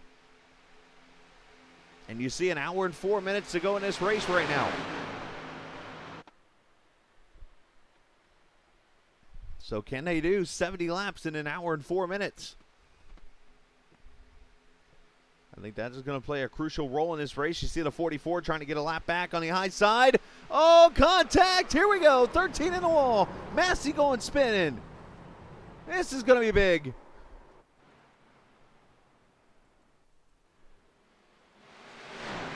'65 over. The 93 on its lid.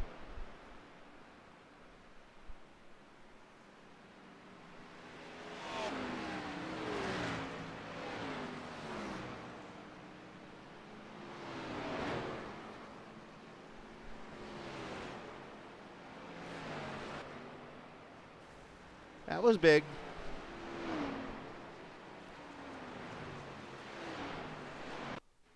Well, let's see what transpires. I think the 44 was either trying to fill a gap there or something, but there was no room. 22 was there.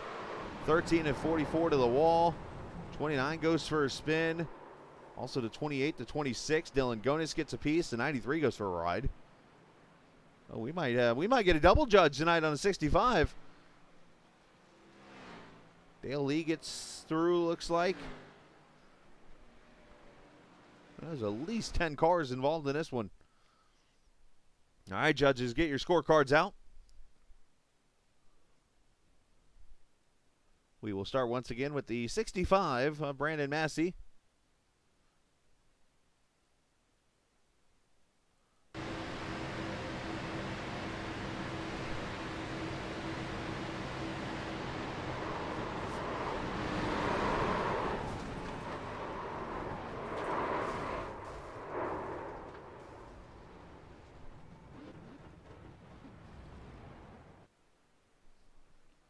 Well, he had the Alt F4 button ready to go.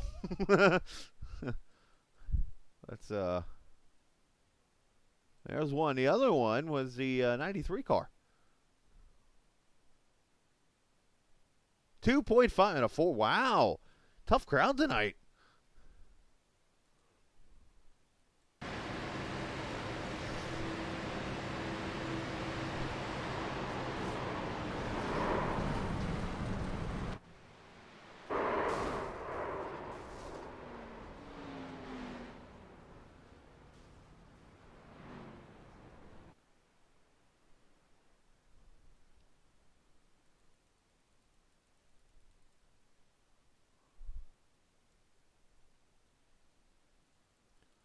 A very tough crowd. Let's watch from rep here. The 0 didn't stick the landing.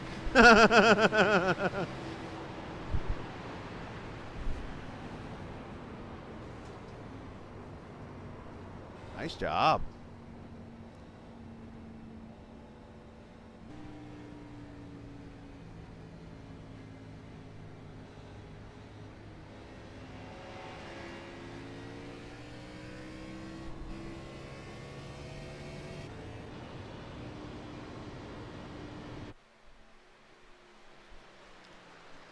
So caution back out here at lap 80.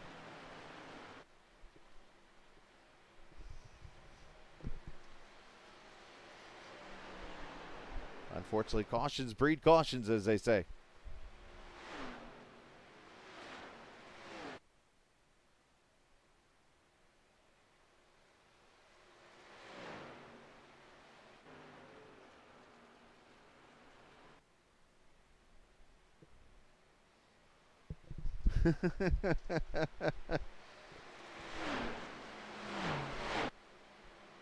Everybody's going to catch up to the pace car here. And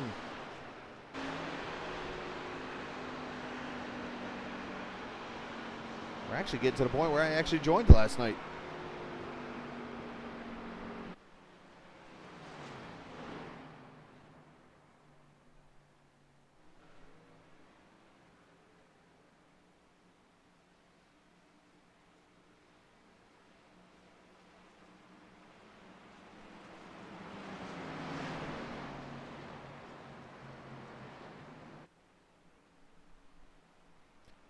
All right, so while this caution goes on, I'm actually going to step away for a quick second and top off a drink, just myself.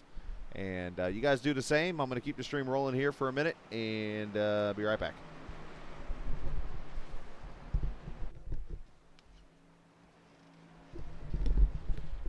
Side note, that's some good teammate help right there I just saw.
All right, back we are, one to go. And this is actually the part of the broadcast where I actually joined the race last night.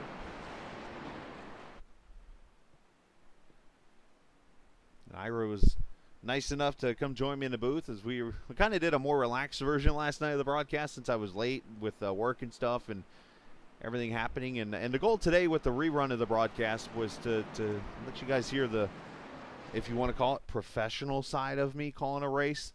That was what today was for. And that's why I put this back on, because I want to continue to help raise money for the Flint family. And for those wondering what is going on tonight, the Carr's Barn benefit, it's all helping out a family that was affected by the tornadoes last Friday in Kentucky.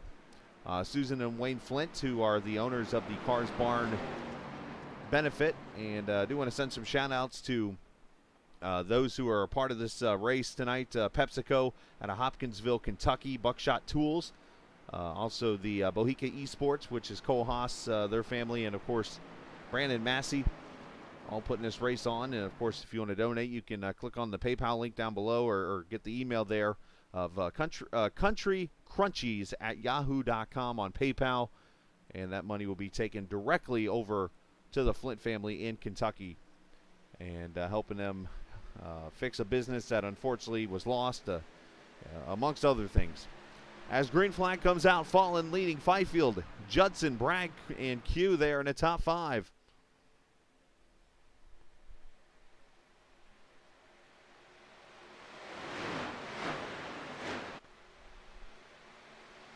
Dylan Gonis there in the 7th position, the Canadian driver. Coming off a top 10 or top 5 run actually in a American Open Wheel Racing Series event Thursday night. Joseph Murata in the LSRL F1 car. As up front, the 19 of Judson going to the front.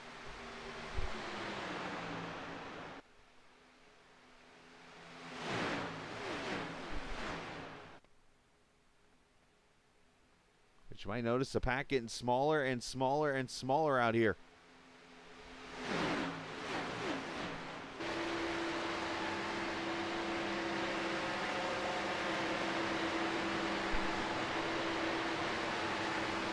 Keiko there in the 9th position in the 13 car. One of the couple of Jiffy Lube cars in this race. You see the 9 on the high side there. Gonit's going to jump out of line a little bit here.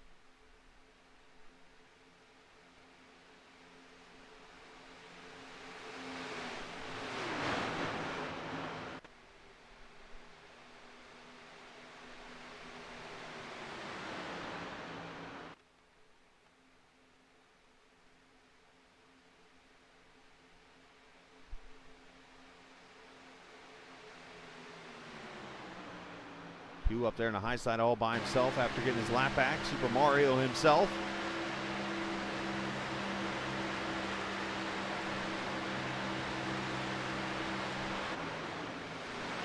Straight backwards. Got Chase Berry there behind him.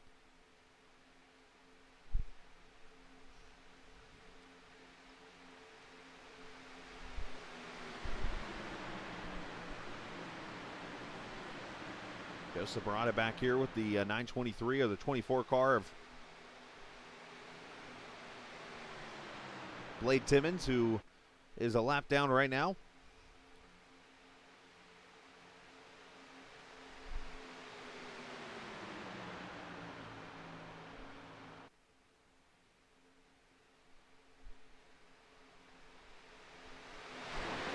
I appreciate all the viewers watching us tonight on the Captain Esports Network. If you're new to the channel, hit that subscribe button, please. Much appreciated what everybody's doing tonight, watching us.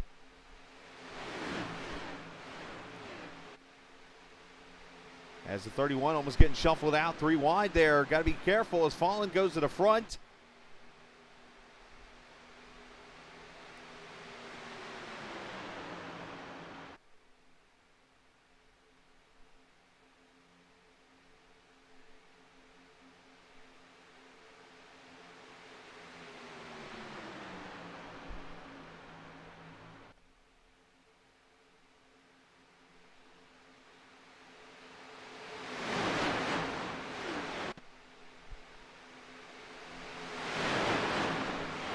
About 150 miles from the end of what has been a pretty fantastic race. Some great side-by-side racing, some fairly clean racing, and of course there have been the here and there accidents. And Joe Peter joining me from Twitch. Appreciate the compliment, sir.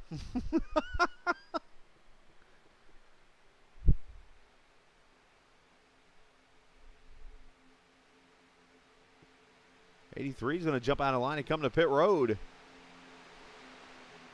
Hey, you too, sir. Merry Christmas to you and the whole family.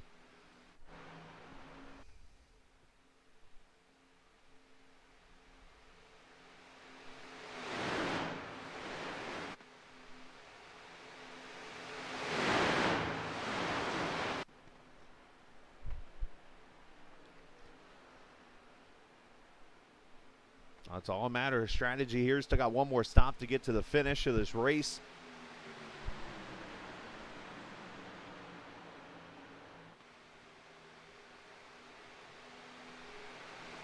As these guys run 100% fuel, they've had the one reset. Most of them have used it already. Some have been able to save it.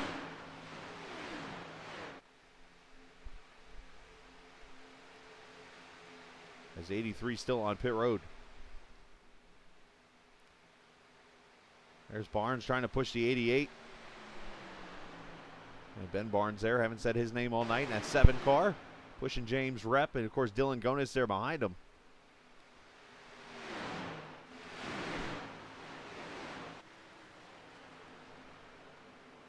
As they go by Sam Cole-Haas in the modified on the bottom. And look up front, Q going to the lead with Barry helping. And here comes the 9. Haven't seen him since an earlier incident with Braden Leary.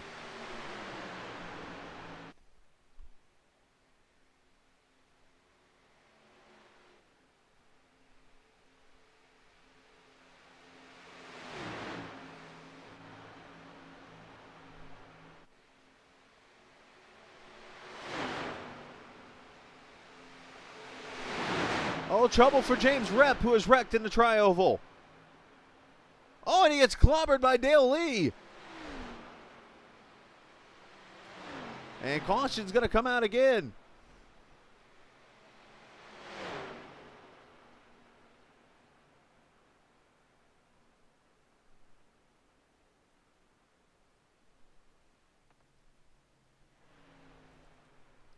See what happens here in lap 83. You see Barnes trying to push.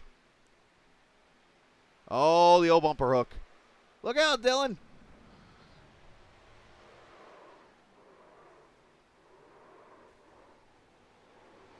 Ouch.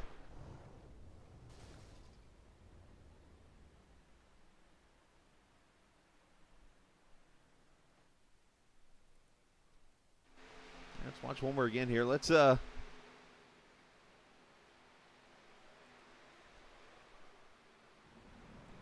on board with Dale.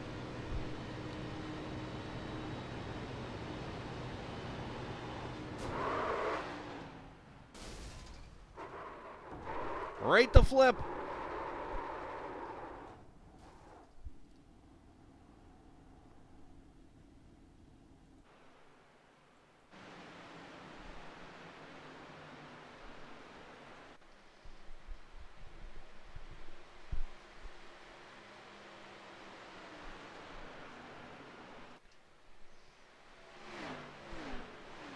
A 9.2. All of a sudden, the judges have lightened up a little bit.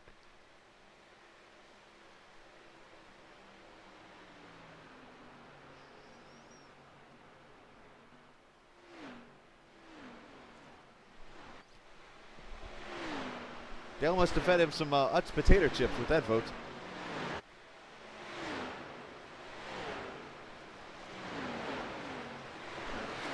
Earlier, you guys were dropping like 4s and 3s and stuff. Now, all of a sudden, we get 9s. I'm going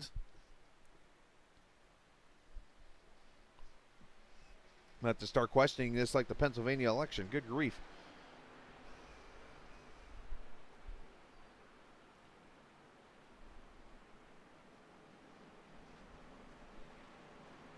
Oh, wait, I can't say anything political anymore. Joe Petrick's here.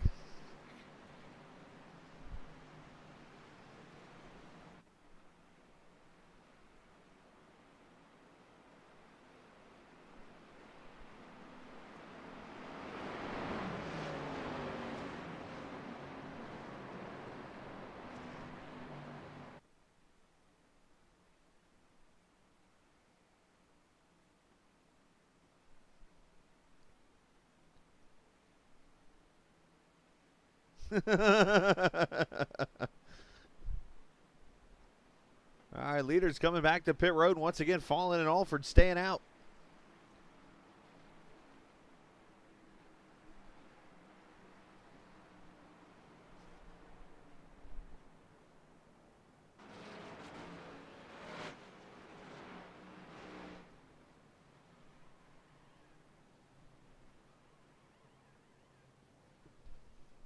Anybody remember the NASCAR 2000 game? When it was on, I think it was Xbox and PlayStation at that time, where you actually had to, like, mash buttons to do pit stops. You actually had to, like, every time it came across the screen, you had to hit that button in order for the pit stop to stay quick, or else it'd be a really slow stop. I kind of think that was actually the best variation of, like, a pit stop, because you almost had control of how fast your pit crew was.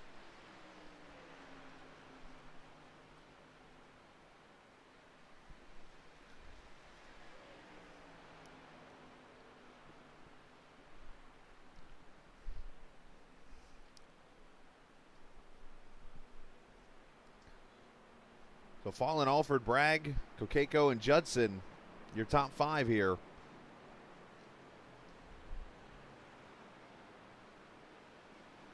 As we participate tonight in Carr's Barn Benefit, which is a barbecue joint up in the Kentucky area. On the western end of Kentucky, was affected by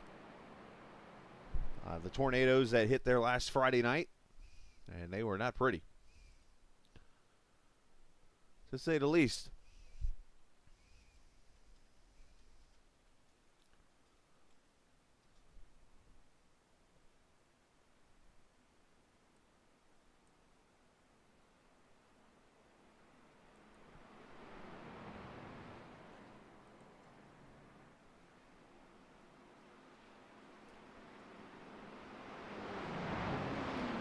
some of the cool stories that have come out of this. As I'm looking at some of the Google stories, right off the bat, I come across Mike Lindell, who, of course, is the MyPillow guy. If you don't have a MyPillow, I suggest you get one. That is not an endorsement. Donated a bunch of MyPillows to the tornado victims. Really cool deal there.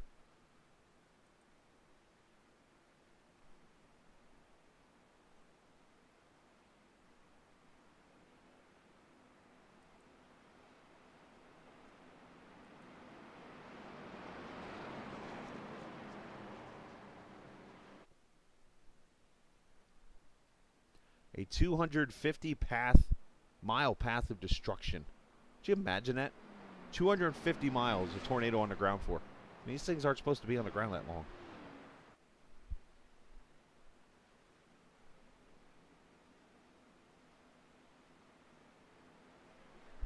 These are incredible stories. I mean, it's terrible.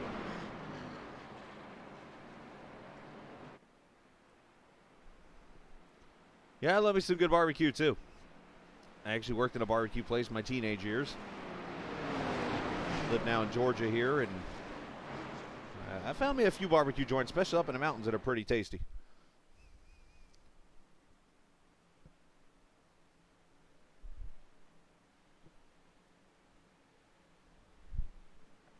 So here we go. Going to come to the green flag with just over 50 laps to go. 54 to go, as a matter of fact. Let's check on our time. We have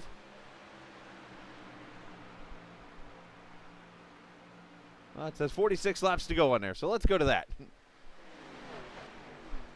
if we do the math, that's not 46 laps over there. That's 53, so we're actually, looks like right now on pace to go 7 laps short of our distance. So I'm going to jump over to the time now on the screen and let us watch that so we can keep track of laps to go here. So it looks like as of right now, this race will not finish the full 150 laps as Alford leads.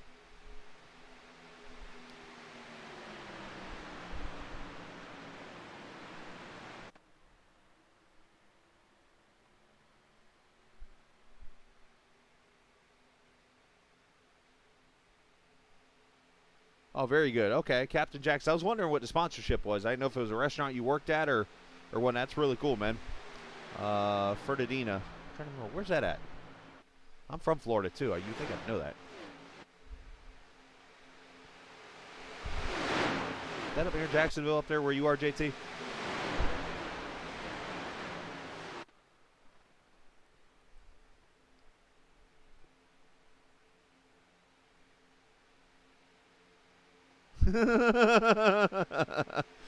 No betting on stuff that happened in the past, okay? That's not fair.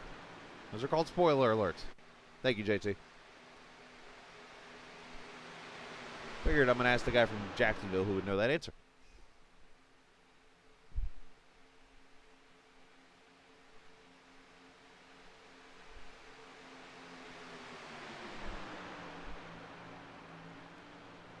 There's Brady Motes in the 41 car. He's been kind of quiet tonight. Just kind of riding in the back, along with Brandon Thornhill there in the 68. There's Brandon Murray, the Drive for Diabetes car.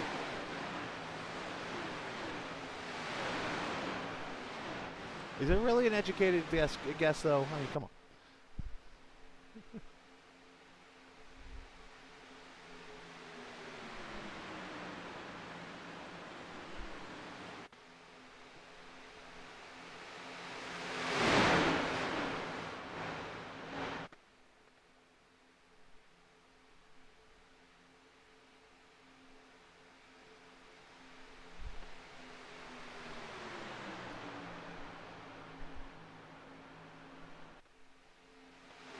Now that's funny.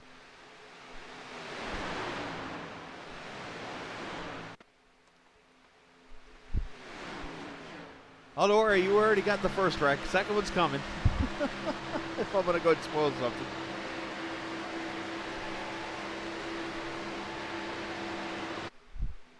You see the pack starting to form up. There's Murata back there in that number 5 car. Starting to come up here and join this battle for the lead.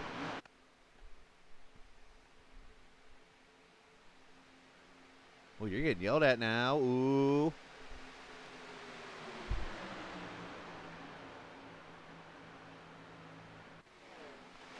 going to come up on the back here of this lap car of Sam Kohlhasheimer's brother.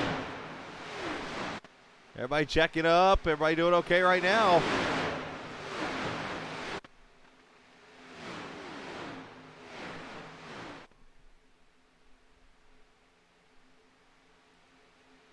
As that's going to put Q up in the front there with Barry and Leary.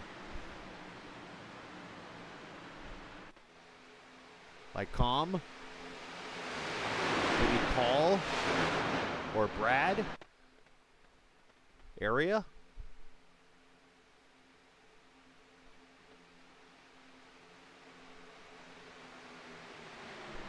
What about Deal?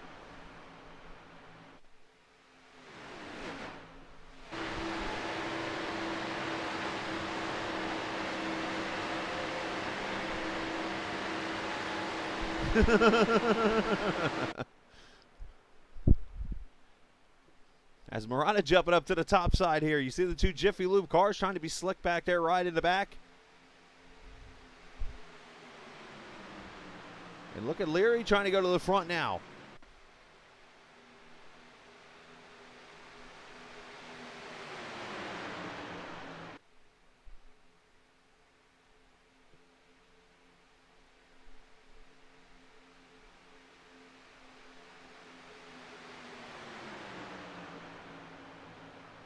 What has been some wild, fantastic racing.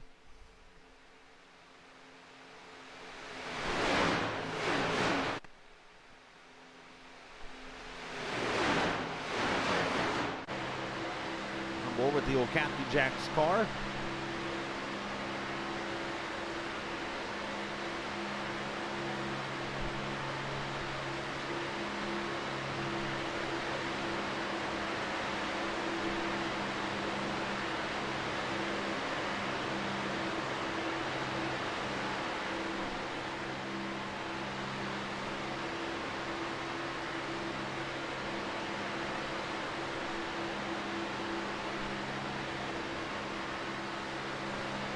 Oh, no, not at all. Oh, boy, look out.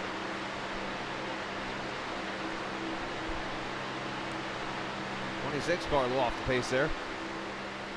No, I actually lived in Indiana. Oh, one car up in the wall.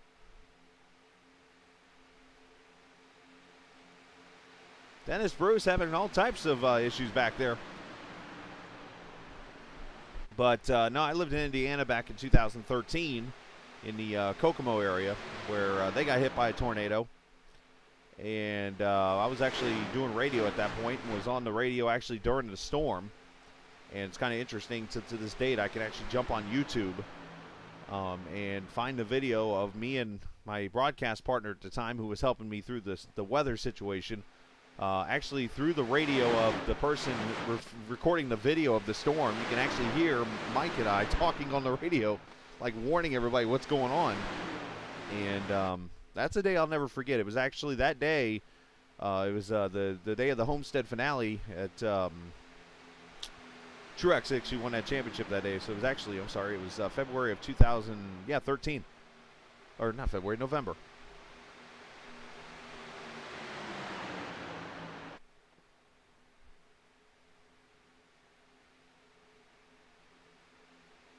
Very wide, the 9 getting into the wall a bit. Oh, contact 88.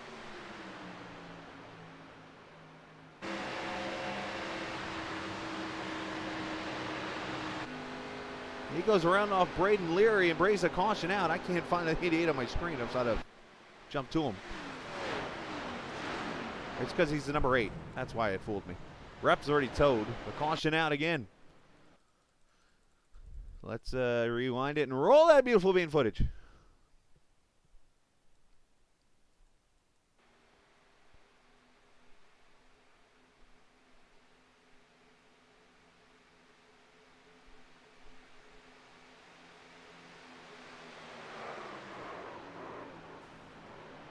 Oh, and clobbered. 24 involved, 68 involved.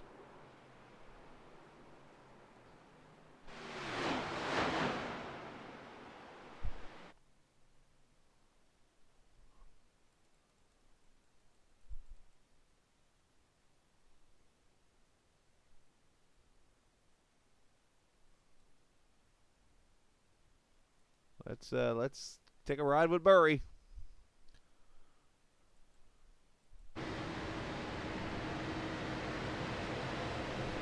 Yeah, I don't think that dirt bike guy's in as good a position right now. Ouch!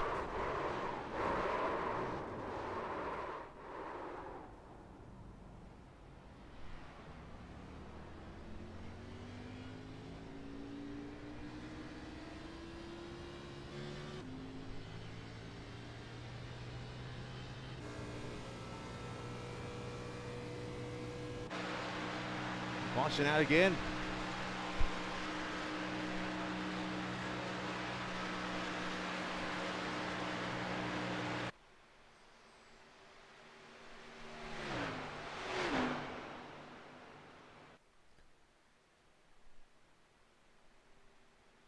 But I was starting to share was that was one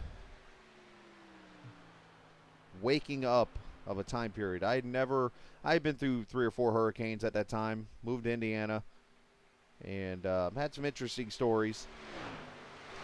And of course, that day in 2013 when that tornado hit in November, I mean, I remember the next day it was all types of cold. But just to go out there and hear about the destruction and see what had happened, and knowing that it missed where I lived by, gosh, a half mile or so. And you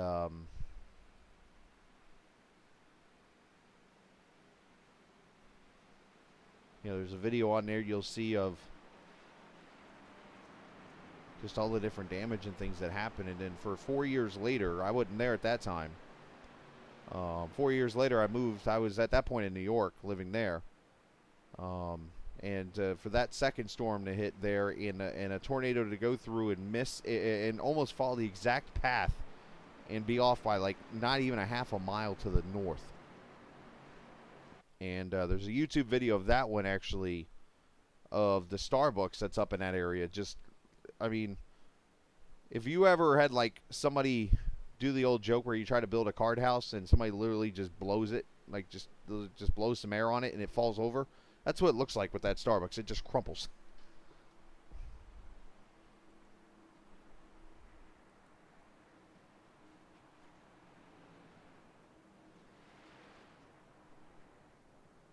Well, 19 overshooting his pit stall a little bit. This should be the final round of pit stops. You see Quisenberry getting 4 tires of fuel, it looks like, on the GameStop car.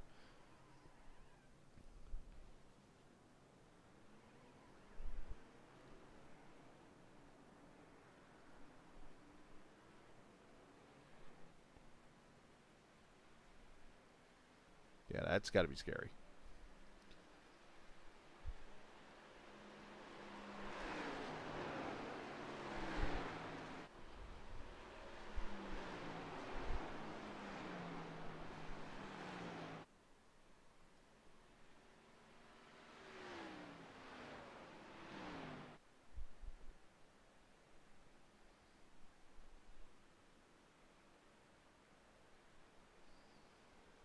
You know, it's like those times where you don't think about, like, yeah, this ain't happened to me.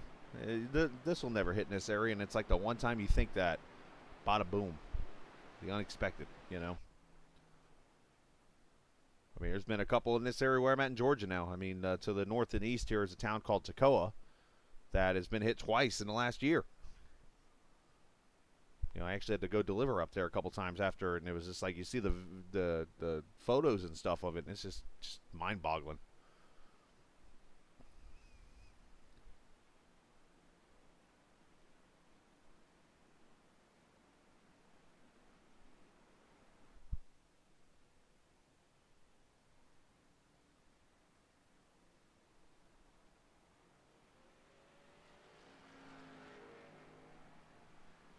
Dale Lee's going to take a wave around and go back on to the lead lap, I believe. A lot of cars coming back to pit road to top off fuel.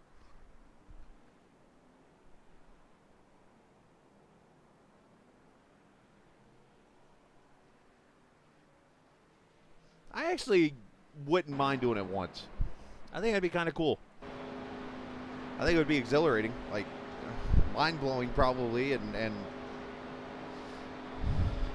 Pardon my language. I'm probably the dumbass that would actually enjoy it a lot. You know? I mean, I grew up a weather junkie, like, and actually did some studying of weather when I was younger.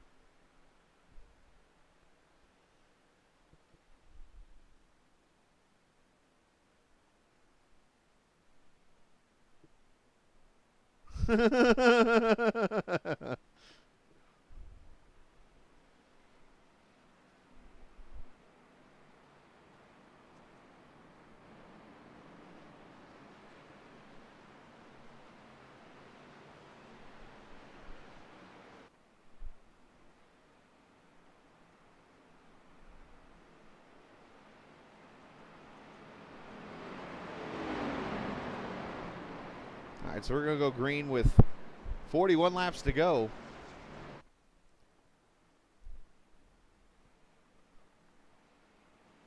Bragg, Alford, Judson, Fallon, Kokeko, Gonas, Berry, Q, or Quisenberry, Ferguson, and Murata, your top 10. As Bragg on the throttle really quickly here. Quick start.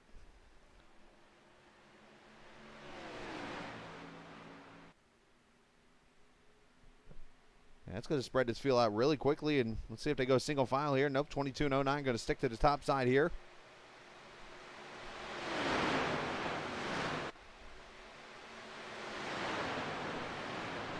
All right, everyone, let's take a minute here to look at Michael Fallon's last 4 messages.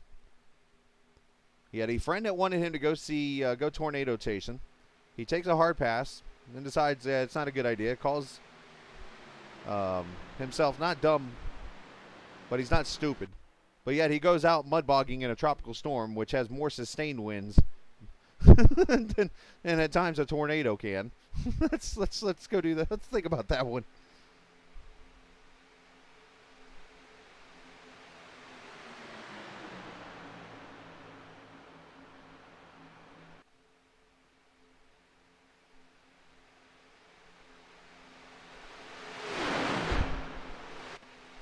Yeah, and lightning. Yeah, let's not forget about that one, too.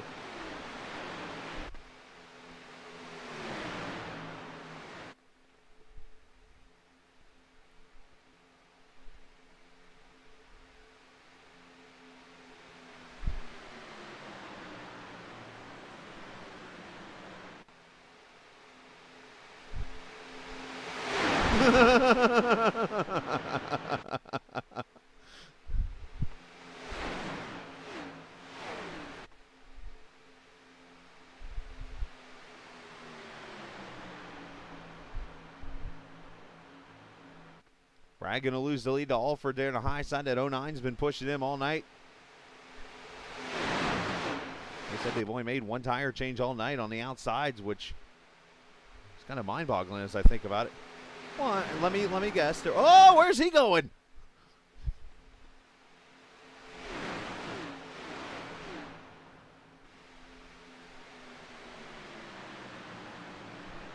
Bragg turning left. It looked like a squirrel jumped out in front of him or something.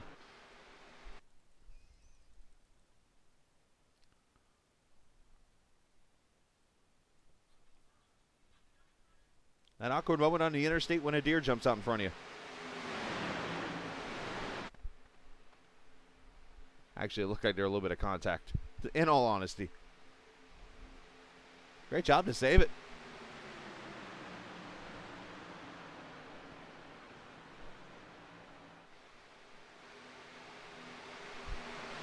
That's definitely going to give Alford the lead. Fall into second, Judson in third now.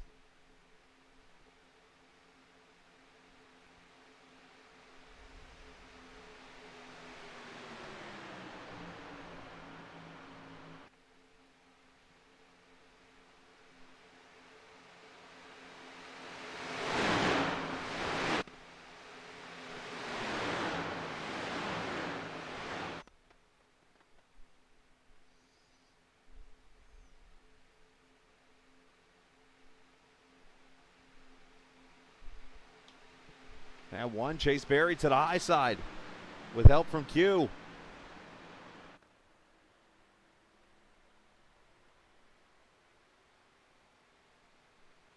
Ferguson, Murata, top 4. Up there on the high side, all LSRL drivers.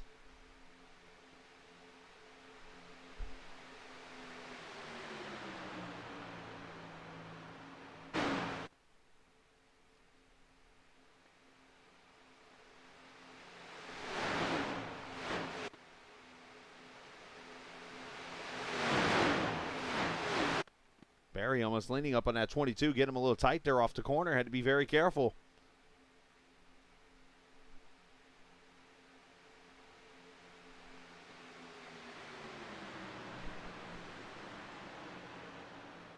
A whole little door banging going on. The 09 getting down on the apron a little bit. As you see the racing starting to pick up as we get closer and closer. Got about 30 minutes left on the time limit. And 35 laps to go.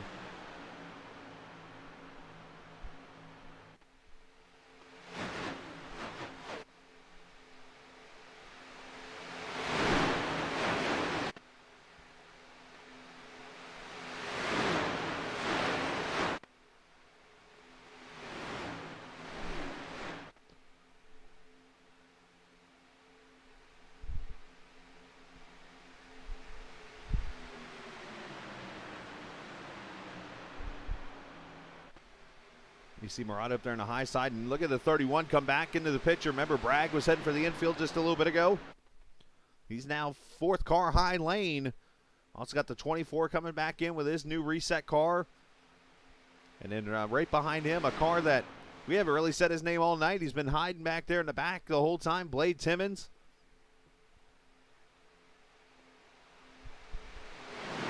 Can he come up here and steal this win away?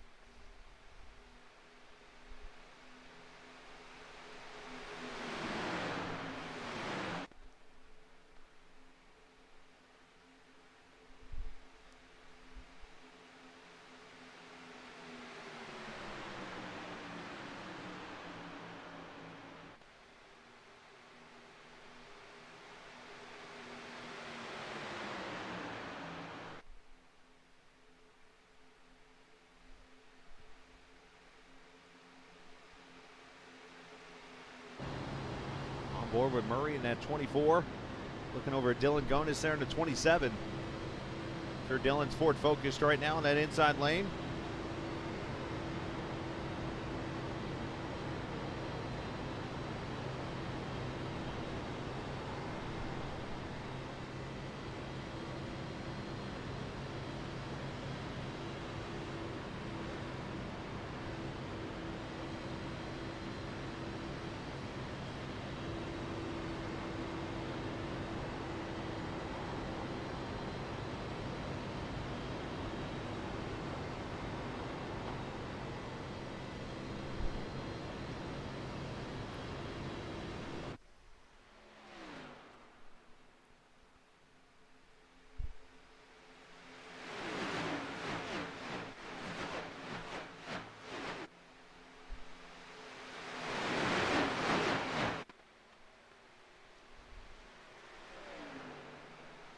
As they always say in this super speedway racing, you got to be in it to win it. And right now, you've got about 15 cars or so that are in it to win it.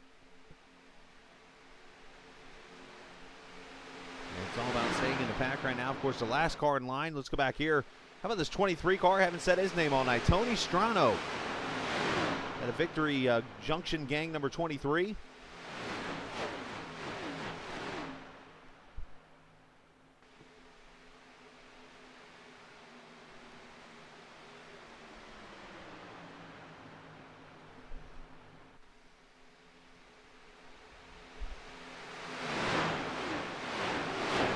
Contact 24. Up into the 13. He's in the wall now. Kokeko with issues.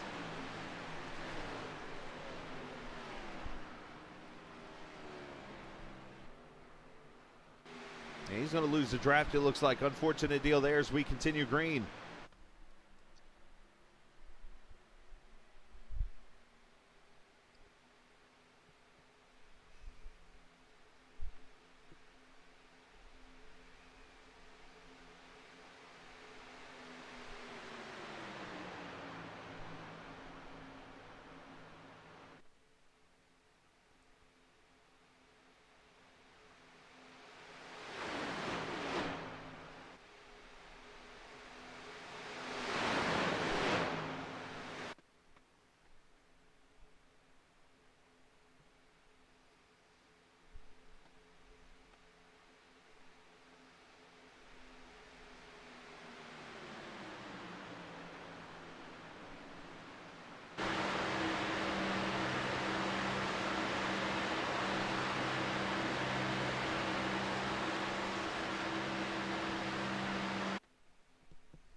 So we have 30 laps to go right now. 30 laps. Let's see, when I hit the time button, it says 24 to go. So it looks like the more and more we go here, I think the more the chances is this race is going to end at the time limit. So I'm going to flip it over and keep it there now.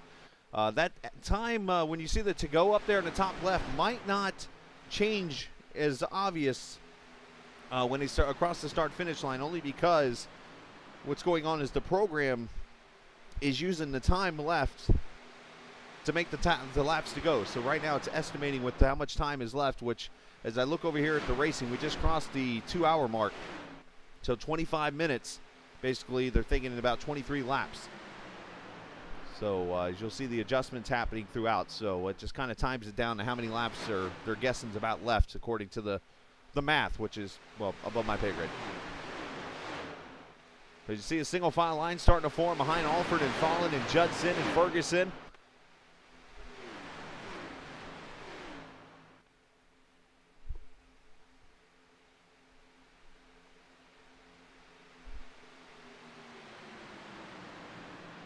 And again, coming up after this, we'll have the Sim 500 Super Speedway King Series from Daytona, the 07 edition with the 87 cars. So I think it's actually going to be my first ever broadcast of an 87 car, if I remember correctly. I don't think I've done one yet. That ought to be interesting.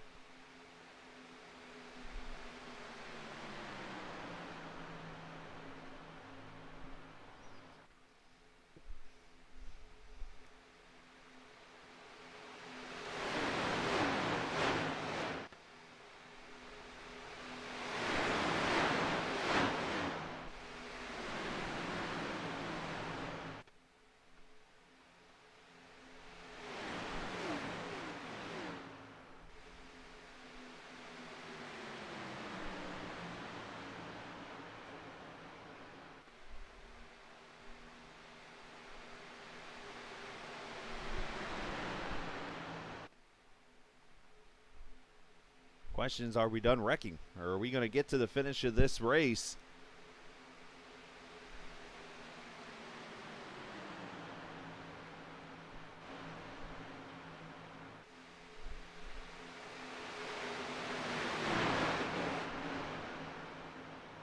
Oh no, 31 turns. Murata in the 5. And up in the wall goes a 7 to 68. 24's in for the infield. And caution right back out.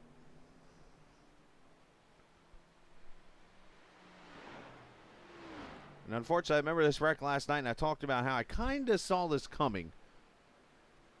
And I mean that in the nicest way possible, and I'll explain why here. So, as I was calling the race, of course, Ira was up there with me, and I'm watching this run right here by the 5. Watch how he gets a run on Landon. And the 31's all pushing him, trying to get back to the front and stuff.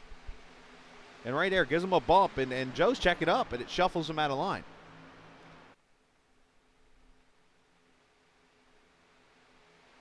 And they get back single file, and then they check up again, and 31 nowhere to go and just turns him.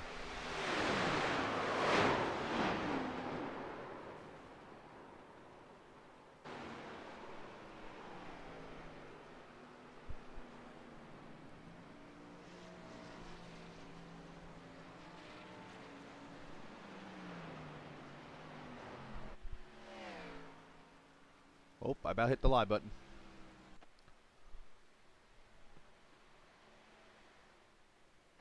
Caution back out with 21 laps to go.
go. Some of the leaders going to come to pit road. Ferguson, Barry. Looks like Q coming to pit road. Bragg, Gonis, Murray. As you see over on the left, the laps just keep counting down with time.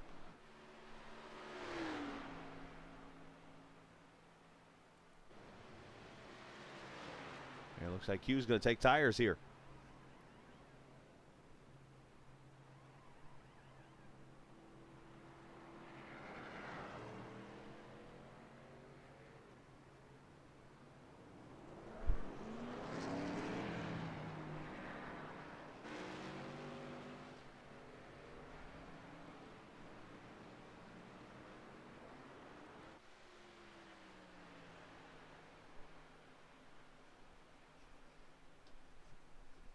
All right, 19 laps to go here. I'm going to step away for just a quick second. Be right back.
All right, getting ready to come back to green. We'll have 15 laps to go in this Carr's Barn Benefits race as we raise money again for the people in Western Kentucky, including the Flynn family that in particular we're raising money for throughout this race. I know as of last night, as I talked about, we were over $700 raised, including $100 donated from the Captain Esports Network to that family. And our continued thoughts and prayers go out to everybody that was a victim of those storms in Western Kentucky last week.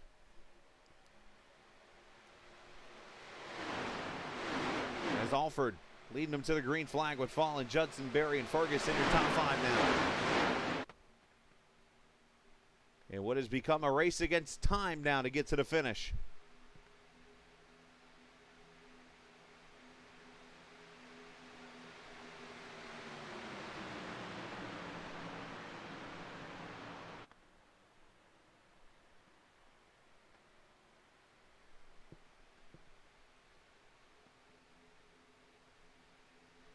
As Chase Berry looking to the high side with the 42 and 75. All those guys racing a part of LSRL. And the Wilder Graphics Toyota trying to push the one.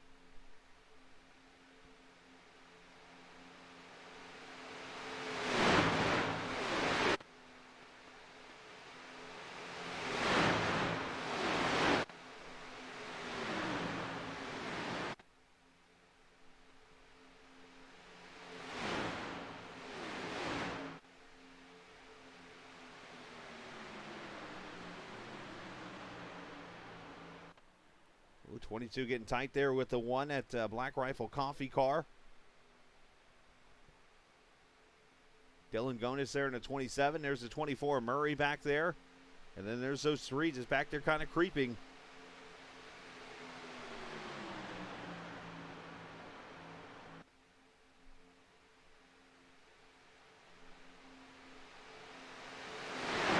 One thing I will say, it has been very tough to pass on that high side throughout this race. One car heading off to the infield there. That's Barnes in the 7.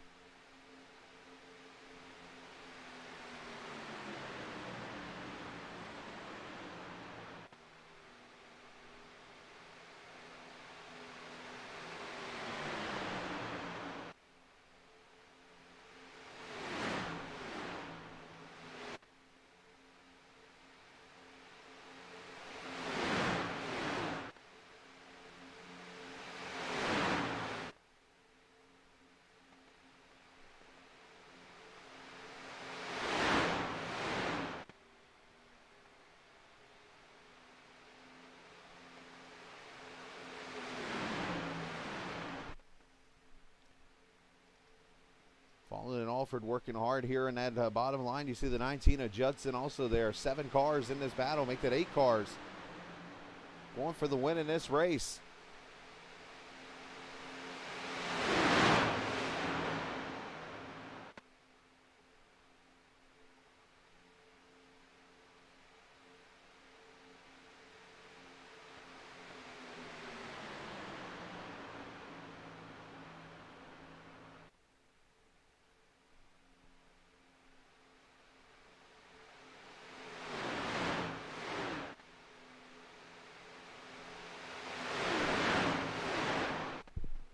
Now there are 2 green-white checkers set up for this, or 3 green-white checkers set up for this race, but I can tell you right now with the time, we got about 13 minutes left right now in this race. I don't think we're going to have time for a green-white checker this evening. It's going to come down to a time limit, which, as I said a little bit ago, the laps over on the left-hand side you're seeing on the ticker change with time. It's all due to a arithmetic solution that the program has come up with. And that's why, like, when they cross the line right now, you might notice the laps don't change. And that's because it's going by time, basically, when it will become 11 laps to go and so on and so forth.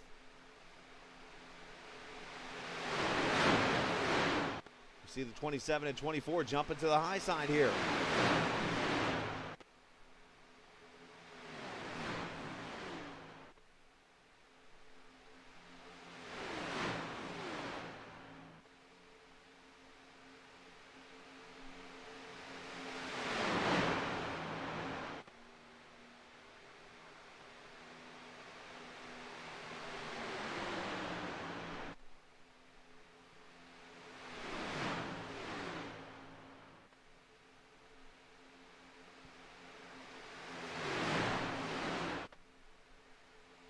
Who's been up front pretty much all night with Nick Alford and Judson, as I mentioned.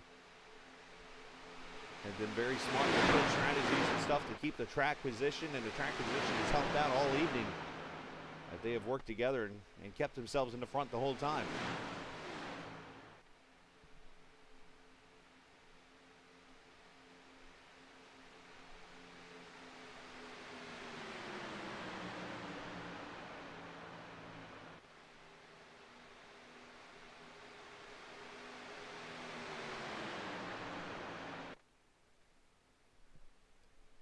You see Gonis up there on that high side with help from Murray. It's going to be settled out. It looks like between these 11 cars, you see Strano just holding on there on that outside lane.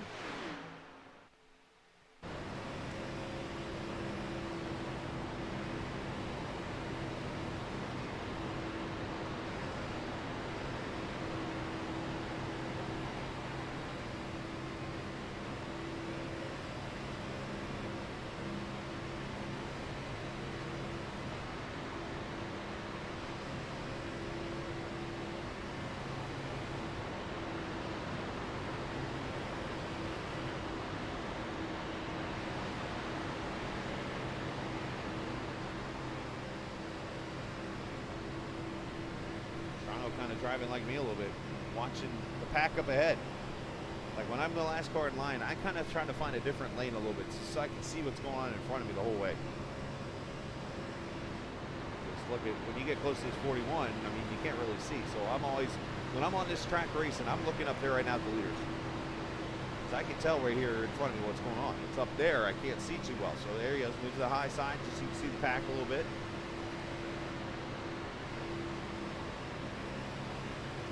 Like you can see right here, you can't see anything. You have no clue if somebody's going to get turned sideways or whatever there. It's kind of nerve-wracking when you're in that spot.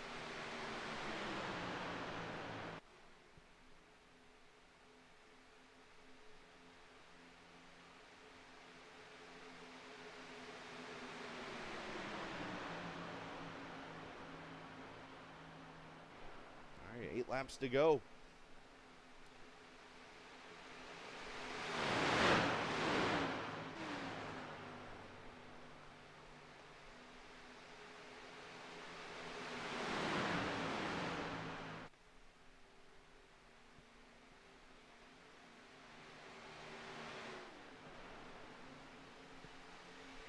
And look at that high side with Gonis starting to come to the front.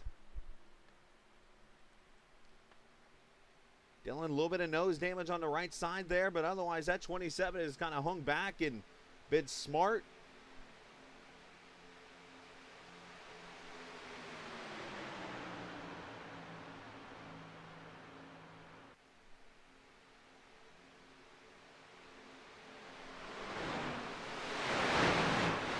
Coming up on a couple lap cars that are, oh, look out. Into the wall goes Gonis. Some contact. Everybody straight, I think.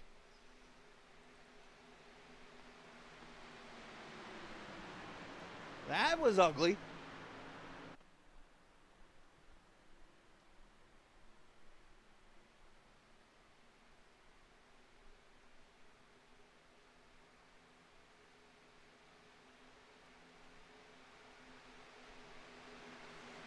And now caution is out.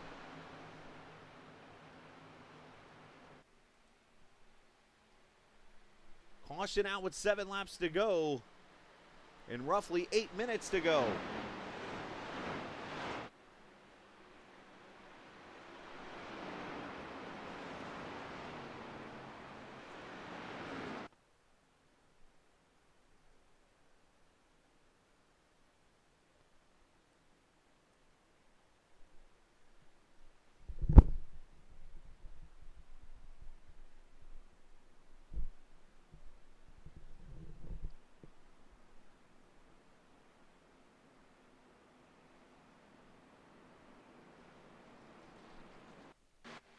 See how this all took place here.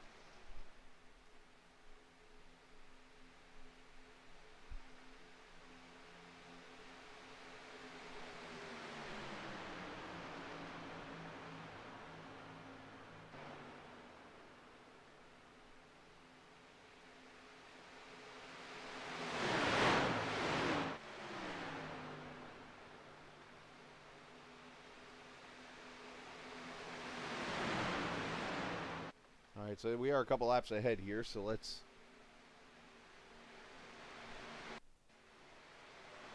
They're in the turn right now, so I think we're still...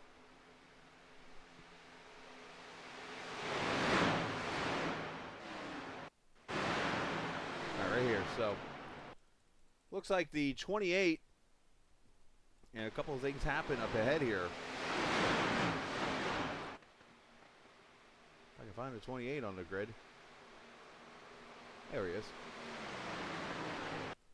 Let's try this one more time real quick. So he and the 26 were kind of arguing over, I think, or something was going on here. They should have both went to the high side, but they were both just, let's go to the apron. Oh, wait, no, that's not going to work. Oh, don't hit each other. Oh, let's not wreck now. Here come the leaders, by the way. And unfortunately, Gonis gets hit by the 19.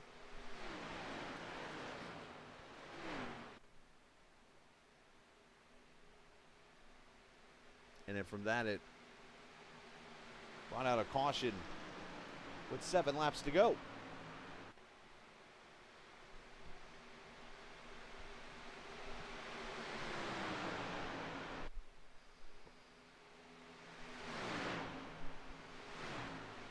again, a reminder, coming up here in just a few moments, we'll have the Sim 500 Super Speedway King Series. We'll go back in time to the 2007 Daytona racetrack and run the 87 cars. Should be a lot of fun coming up here in a few minutes.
Hey, you see some leaders coming to pit road here.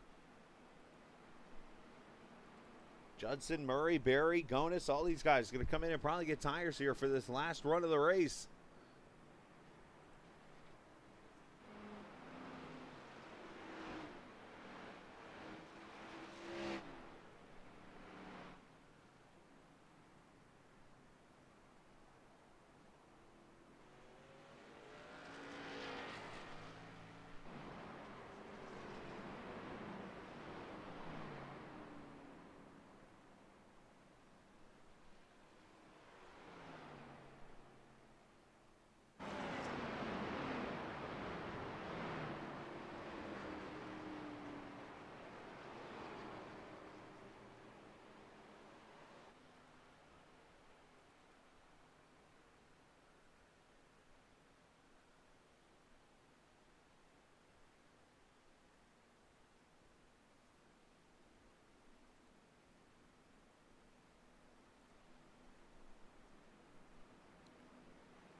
All right, we're going to come to the green flag here. Looks like we might actually get a green-white checker when it's over with here.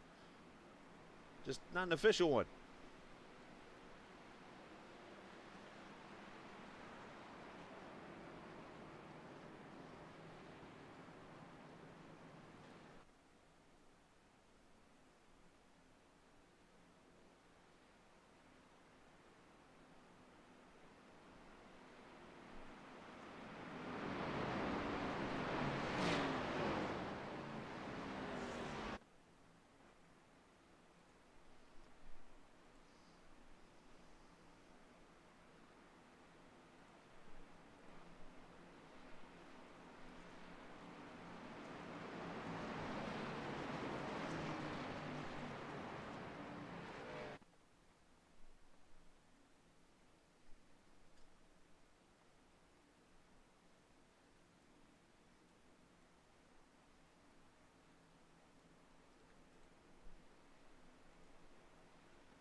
come back to the green-white checker, it looks like here.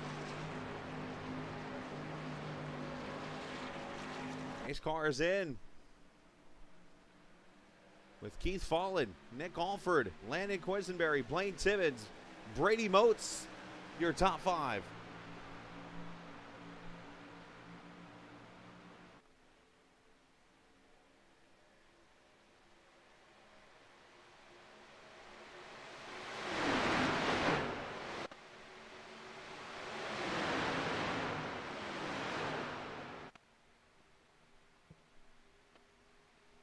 Everybody going to start shuffling around here.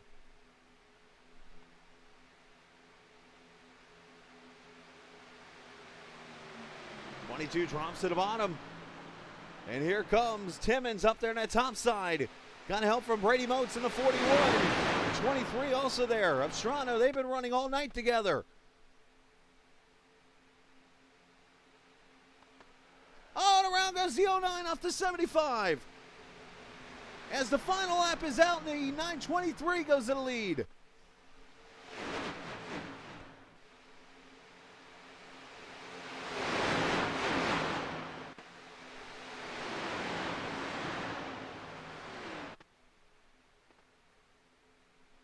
Look at Dale Lee in the 40. He's been involved in like 3 wrecks, and he's up at 6th.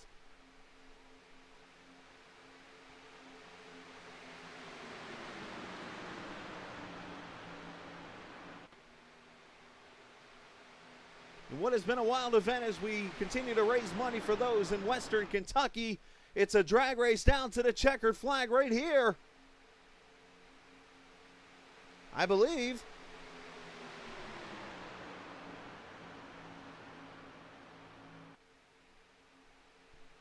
One of these laps is the final lap. They're still going, so I guess this is the final lap.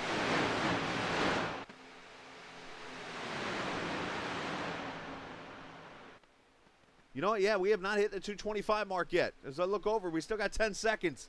So I believe this is going to be the final lap right here.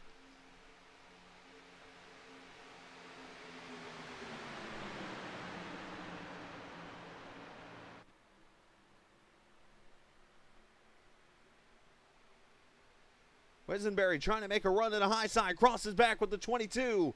Oh, a little contact there. They save it. So maybe more of a green, white checker. White flag, final lap.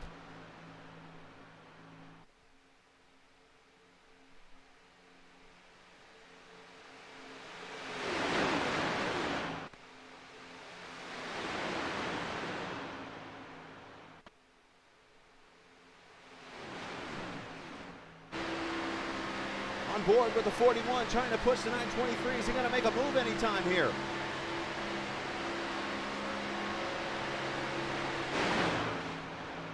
Here comes the 19 to the outside lane.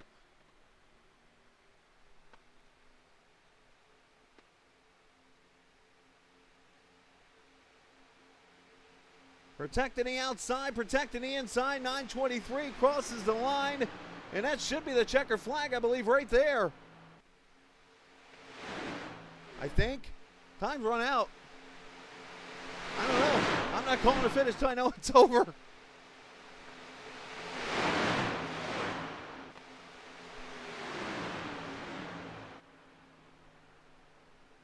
What do I know? Judson going to the lead.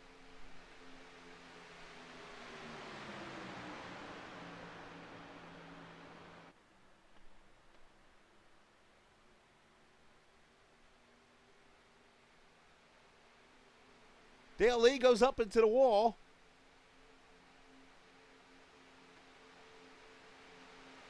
And there's the white flag waving. I just saw the flag man up there waving it. White flag finally. I don't know. This doesn't happen often. My timer was like way off. Samsonite. It says 4 laps to go, but yeah, we're at a white flag lap. We had 3, almost 4 wide. We got cars hitting each other and wrecking everywhere. 23's on the apron. 75 and 19 into the wall. Around goes to 1. There's the big wreck as they come to the checkered flag as we raise money for Kentucky. Blade Timmons is going to chill out all night and race his way to the win in Daytona.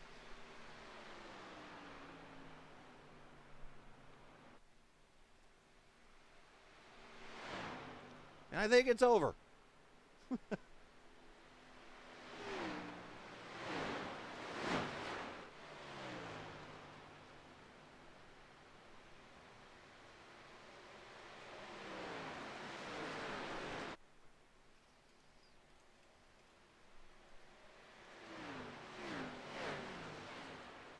Yeah, I don't know.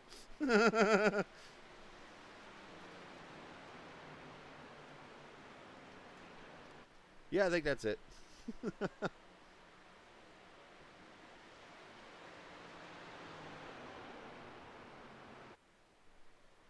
Well, I mean, considering they're all kind of pacing and going to pit road now, I'm pretty sure it's over now. And plus, I kind of saw this last night. I just don't remember what lap was the last one. So Blade Timmons goes to victory lane. I'm pretty sure of this.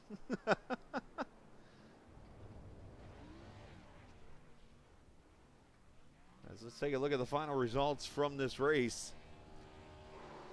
Timmons, Judson, Murata, Strano, and Murray are top 5. Ferguson, Barry, Alford, Brady, Motes, Dale, Lee are top 10. Bragg, Quisenberry, Gonis, Fallon, and Kokeko, your top 15. Kohas, Bruce, Barnes.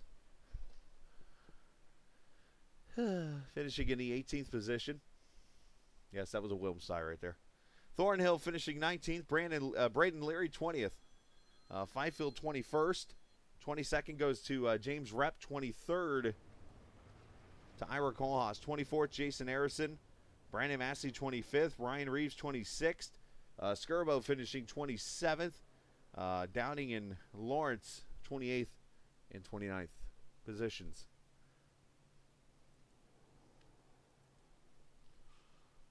A great race it was. Congrats to Timmons on the win, and more importantly, good job to everybody who was able to donate some money to help out the Flynn family, of course, with the cause. We're going to take off and get you ready for the other broadcast here in a minute. But big shout out to Ira Kohlhaas for putting this whole event together. Much appreciated for allowing us at the Captain Esports Network to be a part of the broadcast always. And we do apologize again for what all took place last night, but we made it back and got the broadcast done. This is awesome. So, great job. Congratulations. And we will see you soon. Remember, this isn't just a game. It's iRacing. See ya.